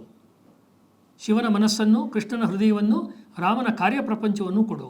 ಪ್ರಮಾಣಾತೀತವಾದ ಮನಸ್ಸು, ಸಮೃದ್ಧ ಹೃದಯ, ಆದರೆ ಸೀಮಿತವಾದ ಬದುಕು, ಇವುಗಳಿಂದ ನಮ್ಮನ್ನು ನಿರ್ಮಿಸು. 1956 ಜುಲೈ ಬರೆದಿರುವಂಥ ಲೇಖನ ಇದು. ಇದು ಪಠ್ಯಪುಸ್ತಕವಾಗುವುದಕ್ಕೆ ಬಹಳ ಸೂಕ್ತವಾದಂಥ ಒಂದು ಲೇಖನ. ಯಾವುದೇ ಪಕ್ಷಗಳು ಟೆಕ್ಸ್ಟ್ ಬುಕ್ ಬರೆದ್ರು ಕೂಡ. ಯಾಕೆ ಲೋಹಿಯವರ ಈ ರಾಮಕೃಷ್ಣ ಶಿವ ಹೇಳಿದೆ, ಅದೇ ಥರ ದ್ರೌಪದಿ ಬಗ್ಗೆ ಇದೆ, ಸೀತೆ ಅಥವಾ ಸಾವಿತ್ರಿ ಬಗ್ಗೆ ಇದೆ, ಅನೇಕ ಲೇಖನಗಳನ್ನು ಅವ್ರು ಬರೀತಾರೆ. ಮುಖ್ಯವಾಗಿ ಇಲ್ಲಿ ಗಮನಿಸಬೇಕಾದೇನು ಅಂತ ಹೇಳಿದ್ರೆ, ರಾಮಾಯಣ ಮಹಾಭಾರತಗಳು ಈ ದೇಶದ ಅವ್ರದ್ದೇ ಮಾತು. ರಾಮಾಯಣ ಮಹಾಭಾರತಗಳು ಈ ದೇಶದ 2 ಭಾಷೆ. ಈ ದೇಶಕ್ಕಿರುವಂಥ ಭಾಷೆ ಸಂಸ್ಕೃತ ಭಾಷೆ, ಕನ್ನಡ ಭಾಷೆ, ತಮಿಳು ಭಾಷೆ, ಅದು ಒಂದು ರೀತಿ. ಆದರೆ ಈ ದೇಶ ಮಾತಾಡೋದು 2 ಭಾಷೆಯಲ್ಲಿ. ಒಂದು ರಾಮಾಯಣದ ಭಾಷೆಯಲ್ಲಿ ಮಾತಾಡುತ್ತೆ, ಇಲ್ಲ ಮಹಾಭಾರತದ ಭಾಷೆಯಲ್ಲಿ ಮಾತಾಡುತ್ತೆ ಅಂತ ಅವ್ರು ಹೇಳ್ತಾರೆ. ರಾಮಲೀಲಾ ಮೈದಾನದಲ್ಲಿ ಬಹಳ ದೊಡ್ಡ ಮಟ್ಟದಲ್ಲಿ ರಾಮಲೀಲಾ ಏರ್ಪಡಿಸಬೇಕು ಅನ್ನುವುದನ್ನು ಅವರು ಹೇಳ್ತಾರೆ. ಯಾಕೆಂದರೆ ನೆಹರು ಅವ್ರ ಕಾಲದಲ್ಲಿ ರಾಮಲೀಲಾ ಮಾಡೋದಕ್ಕೆ ಅನೇಕ ಅಡೆತಡೆಗಳಿತ್ತು ಅನ್ನೋದೆಲ್ಲ ಗೊತ್ತಿದೆ ನಮಗೆ. ಕಲ್ಚರಲ್ ಯೂನಿಟಿ ಮತ್ತು ಕಲ್ಚರಲ್ ಐಡೆಂಟಿಟಿ, ಆಮೇಲೆ ಕಲ್ಚರಲ್ ಡಿಸ್ಟಿಂಕ್ಟ್ನೆಸ್, ಅದರ ವೈಶಿಷ್ಟ್ಯತೆ, ಇವುಗಳೆಲ್ಲವನ್ನೂ ಅವರು ಏಕಕಾಲಕ್ಕೆ ಅವ್ರು ಹೇಳ್ತಾರೆ. ಕೊನೆಯದಾಗ ಒಂದು ಹೇಳಿ 2 ನಿಮಿಷದಲ್ಲಿ ನಾವು ಇದನ್ನು ಸಮಾಪ್ತಿ ಮಾಡೋದಾದರೆ, ಭಾಷೆ ವಿಷಯ. ಗೋವಾ ಚಳವಳಿ ಹೋರಾಟ ಆದಮೇಲೆ, ಗೋವಾ ವಿಮೋಚನೆ ಹೋರಾಟ ಆದಮೇಲೆ ಅವ್ರು ಮಾಡಿದಂಥ ಇನ್ನೊಂದು ಹೋರಾಟ ಅಂಗ್ರೇಜಿ ಹಠಾವು. ಹಿಂದಿ ವಿರೋಧ ಮಾಡುವಂಥ ಎಲ್ಲ ಕನ್ನಡ ಪರ ಹೋರಾಟಗಾರರಿಗೂ ಲೋಹಿಯಾ ಯಾಕೆ ಇಷ್ಟ ಆಗಲ್ಲ ಅಂತ ಹೇಳಿದ್ರೆ, ಅವರು ಅಂಗ್ರೇಜಿ ಹಠಾವು ಹೇಳ್ತಾರೆ. ಇದು ದೊಡ್ಡ ನಮ್ಮ ಕಾಲದ ಒಂದು ಬೇತಾಳ ಪ್ರಶ್ನೆ, ಇಂಗ್ಲೀಷೋ ಹಿಂದಿಯೋ ಅಂತ. ಲೋಹಿಯಾ ಅವ್ರು ಏನು ಹೇಳ್ತಾರೆ ಅಂದರೆ, ಎಲ್ಲ ಭಾರತೀಯ ಭಾಷೆಗಳಿಗೂ ಮಹತ್ವ ಇರಬೇಕು. ಅವ್ರ ಪಾಯಿಂಟನ್ನು ನಾನು ಹೇಳ್ತೀನಿ, ಹಿಂದಿ ರಾಷ್ಟ್ರಭಾಷೆ ಆಗಬೇಕು, ಇಂಗ್ಲೀಷ್ ಇರಲೇಕೂಡ್ದು. ಹೆಂಗೆ ಡಿಸ್ಟ್ರಿಕ್ಟ್ ಮ್ಯಾಜಿಸ್ಟ್ರೇಟ್ಗಳು ಇರಬಾರ್ದು ಅಂತ ಅವ್ರು ಹೇಳಿದ್ರು, ಇಂಗ್ಲೀಷ್ ನಮ್ಮ ದೇಶದಲ್ಲಿ ಇರ್ಕೊಡ್ದು. ನಾವು ಬ್ರಿಟಿಷರ ವಿರುದ್ಧ ಹೋರಾಟ ಮಾಡಿದ್ರೆ ಅವ್ರಿಗೆ ಇಂಗ್ಲೀಷ್ ಬರ್ತಿರಲಿಲ್ಲ ಅಂತ, ಅವರೇ ದೊಡ್ಡ ಸ್ಕಾಲರು, ಬೇಕಾದಷ್ಟು ಒಳ್ಳೊಳ್ಳೆ ಲೇಖನ ಮ್ಯಾನ್ಕೈಂಡ್ ಅನ್ನೋ ಪತ್ರಿಕೆನೇ ನಡೆಸ್ತಾ ಇದ್ರು ಅವರು. ನಮಗೆ ನಮ್ಮ ಚಿಂತನೆಯನ್ನು ನಮ್ಮ ದೇಶದ ಭಾಷೆಗಳಲ್ಲಿ ಮಾಡುವಷ್ಟು ಸಲೀಸಾಗಿ ಇಂಗ್ಲೀಷ್ನಲ್ಲಿ ನಾವು ಮಾಡೋದಕ್ಕೆ ಆಗೋದಿಲ್ಲ. ಆಗಕ್ಕೆ ಸಾಧ್ಯ ಆಯಿತು ಅಂದರೆ ಅದು ಸಫಲತೆ ಅಲ್ಲ, ದುರಂತ. ಇಲ್ಲ, ನಾನು ಇಂಗ್ಲೀಷ್ನಲ್ಲೇ ಬರೀಬಲ್ಲೆ, ಇಂಗ್ಲೀಷ್ನಲ್ಲಿ ನಾನು ಎಷ್ಟು ಬೇಕಾದರೂ, English is my thinking language ಅಂತ ಹೇಳೋರು ಅನೇಕರು ಇದ್ದಾರೆ. ಬೆಂಗಳೂರಿನಲ್ಲಿ ನಮಗೆ ಸಿಗ್ತಿರ್ತಾರೆ, ದಿನಕ್ಕೊಂದು 2 ಸಿಗ್ತಾರೆ. ಅದು ದುರಂತ ಅಂತ ಲೋಹಿಯಾ ಅವ್ರು ಹೇಳ್ತಾರೆ. ಯಾಕೆಂದರೆ ಸಂಸ್ಕೃತಿ ಕಥನದ ಬಗ್ಗೆ ನಾವು ಮಾತನಾಡುವಾಗ ನಮ್ಮದಲ್ಲದೇ ಇರುವಂಥ ಭಾಷೆನಲ್ಲಿ ಅದರ ನುಡಿಗಟ್ಟು ನಮ್ಮದಲ್ಲ, ಅದರ ಬೈಗುಳ ನಮ್ಮದಲ್ಲ, ಅದರಲ್ಲಿ ನೀವು ಜೋಕ್ ಮಾಡೋಕ್ಕಾಗಲ್ಲ ಅಲ್ವಾ. ಇಂಗ್ಲೀಷ್ನಲ್ಲಿ ಬೈಯೋಕ್ಕಾಗಲ್ಲ. ಏನು ಬೈದರೂ ಕನ್ನಡದಲ್ಲಿ ಬೈದಿರೋ ಒಂದು ಖುಷಿ ಬರಲ್ಲ. ಏನಾದರೂ ಒಂದು ಸತಿ ಕನ್ನಡದಲ್ಲಿ ಬೈದ್ಬಿಡ್ತೀನಿ ಅಂತ ಕೊನೆಯಲ್ಲಿ. ಈ ಅಂಶದ ಕಡೆ ಕೂಡ ಅವರು ಹೇಳ್ತಾರೆ. ಅಂದರೆ ಇಂಗ್ಲೀಷು ನಮಗೆ ಬಹಳ ದೊಡ್ಡ ಸಮಸ್ಯೆ. ನಾಳೆ ನಾವು ನೋಡುವಾಗ ಇಂಗ್ಲೀಷ್ ಬಗ್ಗೆ ಡಾಕ್ಟರ್ ಅಂಬೇಡ್ಕರ್ ಅವರ ದೃಷ್ಟಿಕೋನವೇ ಬೇರೆ ಇದೆ. ಅದನ್ನು ನಾವು ಪ್ರತ್ಯೇಕವಾಗಿ ನೋಡೋಣ. ರಾಮಾಯಣ ಮೇಳ ನಡಿಬೇಕು ಅಂತ ಹೇಳ್ತಾರೆ. ಈ ದೇಶಕ್ಕೆ ಒಂದು ಅಖಂಡವಾಗಿರುವಂಥ ಏಕ ಜನ ಸಂಸ್ಕೃತಿ ಇದೆ. ಅದು ಹಳ್ಳಿ ಜನ, ಕಾಡಿನ ಜನ, ನಗರದ ಜನ, ಮಹಾನಗರದ ಜನ, ಶ್ರೀಮಂತರು, ಬಡವರು, ಎಲ್ಲರ ಧಮನಿಗಳಲ್ಲಿ ಏನೋ ಒಂದು ಏಕತೆಯ ಅಂಶ ಭಾರತದಲ್ಲಿ ಇದೆ ಅನ್ನುವ ಏಕತೆಯನ್ನು ಅವರು ಗುರುತಿಸ್ತಾರೆ. ಆದರೆ ಆ ಏಕತೆ ಅದರ ವೈಶಿಷ್ಟ್ಯತೆಯನ್ನು ನುಂಗಿ ಹಾಕುವ ರೀತಿಯ ಏಕತೆ ಅಲ್ಲ ಅನ್ನುವುದನ್ನು ಅವರು ತುಂಬ ಕ್ಲಿಯರಾಗಿ ಹೇಳ್ತಾರೆ. ಹಿಮಾಲಯದ ಬಗ್ಗೆ ದೇವಭೂಮಿ ಅಂತ ಹೇಳ್ತಾರೆ. ನರನಾರಿ ಸಮಾನತೆ, ಹೆಣ್ಣು ಗಂಡಿಗೆ ಎಲ್ಲ ಕಡೆಗಳಲ್ಲೂ ಸಮಾನವಾದ ಅವಕಾಶ ಇರಬೇಕು ಅಂತ ಹೇಳ್ತಾರೆ. ಮಾತೃಭಾಷೆಯನ್ನು ಬಿಟ್ಕೊಡದೆ ರಾಷ್ಟ್ರಭಾಷೆಯನ್ನು ಬೆಳೆಸಬೇಕು ಅಂತ ಹೇಳ್ತಾರೆ. ಹಾಗಾಗಿ ರಾಷ್ಟ್ರಭಾಷೆಯನ್ನು ಅವ್ರು ಹೇಳುವಾಗ ಮಾತೃಭಾಷೆಯ ಕುತ್ತಿಗೆಯನ್ನು ಹಿಚುಕ್ತಾ ಇದ್ದಾರೆ ಅಂತ ಲೋಹಿಯಾ ವಿಷಯದಲ್ಲಿ ಹೇಳೋಕ್ಕಾಗಲ್ಲ. ಆದರೆ ವಿದೇಶಿ ಭಾಷೆಯ ಕುತ್ತಿಗೆ ಹಿಚುಕ್ತಾ ಇದ್ದಾರೆ ಅಂತ ಹೇಳ್ಬೋದು. ಆದರೆ ನಾವ್ಯಾರೂ ಮಾತೃಭಾಷೆಯನ್ನು ಬಿಟ್ಕೊಡೋಕೆ ರೆಡಿ ಇರ್ತೀವಿ ಅಥವಾ ರಾಷ್ಟ್ರಭಾಷೆ ಬಿಟ್ಕೊಡೋಕೆ ರೆಡಿ ಇರ್ತೀವಿ. ಇಂಗ್ಲೀಷನ್ನು ಮಾತ್ರ ಪಿತೃಭಾಷೆ ನಮಗದು, ಅದನ್ನು ನಾವು ಫಾದರ್ ಲ್ಯಾಂಗ್ವೇಜ್, ಅದನ್ನು ಬಿಟ್ಕೊಡೋದಕ್ಕೆ ರೆಡಿ ಇರೋದಿಲ್ಲ. ಇದು ಲೋಹಿಯಾ ಅವರ ಒಂದು ತುಂಬ ಸುಂದರವಾದ ಸೋಲು. ಲೋಹಿಯಾ ಅವ್ರನ್ನ ನಾವು ಯಾಕೆ ಒಳಗೊಳ್ಳೋಕ್ಕಾಗಲಿಲ್ಲ ಅಂತ ಹೇಳಿದ್ರೆ, ಈಸ್ ಅಗೇನ್ಸ್ಟ್ ಇಂಗ್ಲೀಷ್. ನಮ್ಮ ಇಡೀ ಬ್ಯೂರೋಕ್ರಸಿ ನಡೀತಾ ಇರೋದೇ ಇಂಗ್ಲೀಷ್ನಲ್ಲಿ. ಈ ಕಾರಣಕ್ಕೆ ಮತ್ತು ನದಿಗಳು, ಭಾರತದ ನದಿಗಳ ಬಗ್ಗೆ, ಪ್ರಪಂಚದ ನದಿಗಳ ಬಗ್ಗೆ ತುಂಬ ಪ್ರೇಮದಿಂದ, ತುಂಬ ಗೌರವದಿಂದ ಮಾತಾಡ್ತಾರೆ. ಬೆಟ್ಟಗಳ ಬಗ್ಗೆ, ದೇವಾಲಯ ಇಲ್ಲದೆ ಇರುವ ಒಂದೇ ಒಂದು ಬೋಳು ಬೆಟ್ಟವು ನಮ್ಮ ದೇಶದಲ್ಲಿ ಇಲ್ವೇನೋ ಅಂತ ಬರೀತಾರೆ ಒಂದು ಲೇಖನದಲ್ಲಿ ಅವರು. ಅಂದರೆ ತುಂಬ ಭಾವುಕವಾದಂಥ ವ್ಯಕ್ತಿಯವರು. ಈ ದೇಶವನ್ನು ಅವರು ಮಾತೃಭೂಮಿಯಾಗಿ ಅಥವಾ ತಾಯಿ ಭಾರತಿ ಅಂತ ಲೇಖನ ಓದೋದನ್ನೆಲ್ಲ ಆ ರೀತಿಯಾಗಿ ನೋಡ್ತಾರೆ. ಅಸ್ಪೃಶ್ಯತೆಯ ವಿರುದ್ಧ ಅಂತೂ ಅವರು ಅನೇಕ ಹೋರಾಟಗಳನ್ನು ಲೋಹಿಯಾ ಅವರು ಮಾಡ್ತಾರೆ. ಹೀಗಾಗಿ ಲೋಹಿಯಾ ಅವ್ರನ್ನ ನಾವು ಒಬ್ಬ ಸಾಂಸ್ಕೃತಿಕ ಒಂದು ರಾಷ್ಟ್ರದ ವಿಚಾರವನ್ನು ಸಾಂಸ್ಕೃತಿಕ ನೆಲೆಯಲ್ಲಿ ಹೇಳಿದಂಥ ಒಬ್ಬ ರಾಜಕಾರಣಿ ಮತ್ತು ಪತ್ರಕರ್ತ, ಲೇಖಕ ಅಂತ ಅಚ್ಚುಕಟ್ಟಾಗಿ ಹೇಳ್ಬೋದು. ಮತ್ತು ಆ ಲೋಹಿಯಾವಾದದ ಅನುಷ್ಠಾನವನ್ನು ಇಟ್ಕೊಳ್ಳದೆ ತೃತೀಯ ರಂಗ ಸರ್ಕಾರಗಳು, ವಿ ಪಿ ಸಿಂಗ್ ಮತ್ತು ಮುಂದೆ ಅನೇಕರು ಬರ್ತಾ ಹೋದರು. ಹಾಗಾಗಿ ಅದು ಒಟ್ಟಾರೆ ಆ ಸಂದರ್ಭದಲ್ಲಿ ಅವರಿಗೆ ಮಾಡೋಕ್ಕಾಗ್ತಿತ್ತೋ ಬಿಡ್ತಿತ್ತೋ ಗೊತ್ತಿರಲಿಲ್ಲ. ಆದರೆ ಒಂದಂತ ದುರಂತ, ಲೋಹಿಯಾವಾದಿಗಳು ಅಂತ ಹೇಳ್ಕೊಂಡಂಥ ಮುಲಾಯಂ ಸಿಂಗ್ ಯಾದವ್ ಉತ್ತರ ಪ್ರದೇಶದ ಮುಖ್ಯಮಂತ್ರಿ ಇದ್ದಾಗಲೇ ರಾಮಕೃಷ್ಣ ಶಿವ ಅನ್ನುವ ಲೇಖನವನ್ನು ಬರೆದಂಥ ಅವರ ಗುರುಗಳು ಲೋಹಿಯಾ ಅವ್ರ ಹೆಸರನ್ನು ಹೇಳ್ತಾನೆ ಅವರು ಅಧಿಕಾರದಲ್ಲಿ ಇದ್ದಾಗಲೇ ರಾಮ ಜನ್ಮಭೂಮಿಗೋಸ್ಕರ ಯಾರು ಹೋರಾಟ ಮಾಡೋಕ್ಕೆ ಅಯೋಧ್ಯೆಯಲ್ಲಿ ಕರಸೇವಕರು ಹೋದರು, ಅವ್ರ ಮೇಲೆ ಗುಂಡಿನ ಮಳೆಯನ್ನು ಸುರಿಸಿದ್ರು. ಹಾಗಾಗಿ ಅದಕ್ಕೆ ನಾನು ಹೇಳಿದೆ ಅವ್ರದ್ದೊಂದು ತುಂಬ ಸುಂದರವಾದ ಸೋಲು ಅಂತ. ಲೋಹಿಯಾ ಅವರ ವಿಚಾರ ಲೋಹಿಯಾ ವಾದದ ಮುಂದೆ ಸೋಲ್ತು. ಲೋಹಿಯಾವಾದಿಗಳು ಲೋಹಿಯಾ ವಿಚಾರವನ್ನು ಎಷ್ಟು ಎತ್ತರಕ್ಕೆ ತೊಗೊಂಡು ಹೋಗ್ಬೋದಾಗಿತ್ತೋ, ಎಷ್ಟು ಭೂಮ ಅಂತ ಹೇಳ್ತೀವಿ, ಎಷ್ಟು ಹೈಟ್ಸಿಗೆ ತೊಗೊಂಡು ಹೋಗೋಕ್ಕೆ ಅವ್ರಿಗೆ ಸಾಧ್ಯತೆ ಇತ್ತೋ ಅಷ್ಟು ಮಟ್ಟಿಗೆ ಅವರು ತೆಗೆದುಕೊಂಡು ಹೋಗಲಿಲ್ಲ. ಇದರರ್ಥ ಇದು ಲೋಹಿಯಾ ವಿಚಾರದ ಸಮಸ್ಯೆ ಅಲ್ಲ, ಅದನ್ನು ಅನುಷ್ಠಾನ ಮಾಡೋರ ಸಮಸ್ಯೆ. ಹಾಗಾಗಿ ಮುಂದಿನ ದಿನಗಳಲ್ಲಿ ದೇಶಭಕ್ತರಾದಂಥ ಜನ ಲೋಹಿಯಾ ಅವರ ವಿಚಾರಗಳನ್ನು, ಅವರ ಸಂಪುಟಗಳನ್ನು ಅಭ್ಯಾಸ ಮಾಡಿ ಇವತ್ತಿಗೆ ಯಾವುದೆಲ್ಲ ನಮಗೆ ತಗೊಂಡು ನಮ್ಮ ದೇಶವನ್ನು ಇನ್ನಷ್ಟು ಸುಂದರ ಮಾಡ್ಕೊಳ್ಳೋಕ್ಕಾಗತ್ತೋ, ನಮ್ಮ ಸಮಾಜವನ್ನು ಹೆಚ್ಚು ಸಾಮರಸ್ಯ ಮಾಡ್ಕೊಳ್ಳೋಕ್ಕಾಗತ್ತೋ ಆ ದೃಷ್ಟಿಯಲ್ಲಿ ನಾವು ನೋಡಬೇಕು ಅಂತ ಹೇಳ್ತಾ ನನ್ನ ಮಾತನ್ನು ಮುಗಿಸ್ತೀನಿ.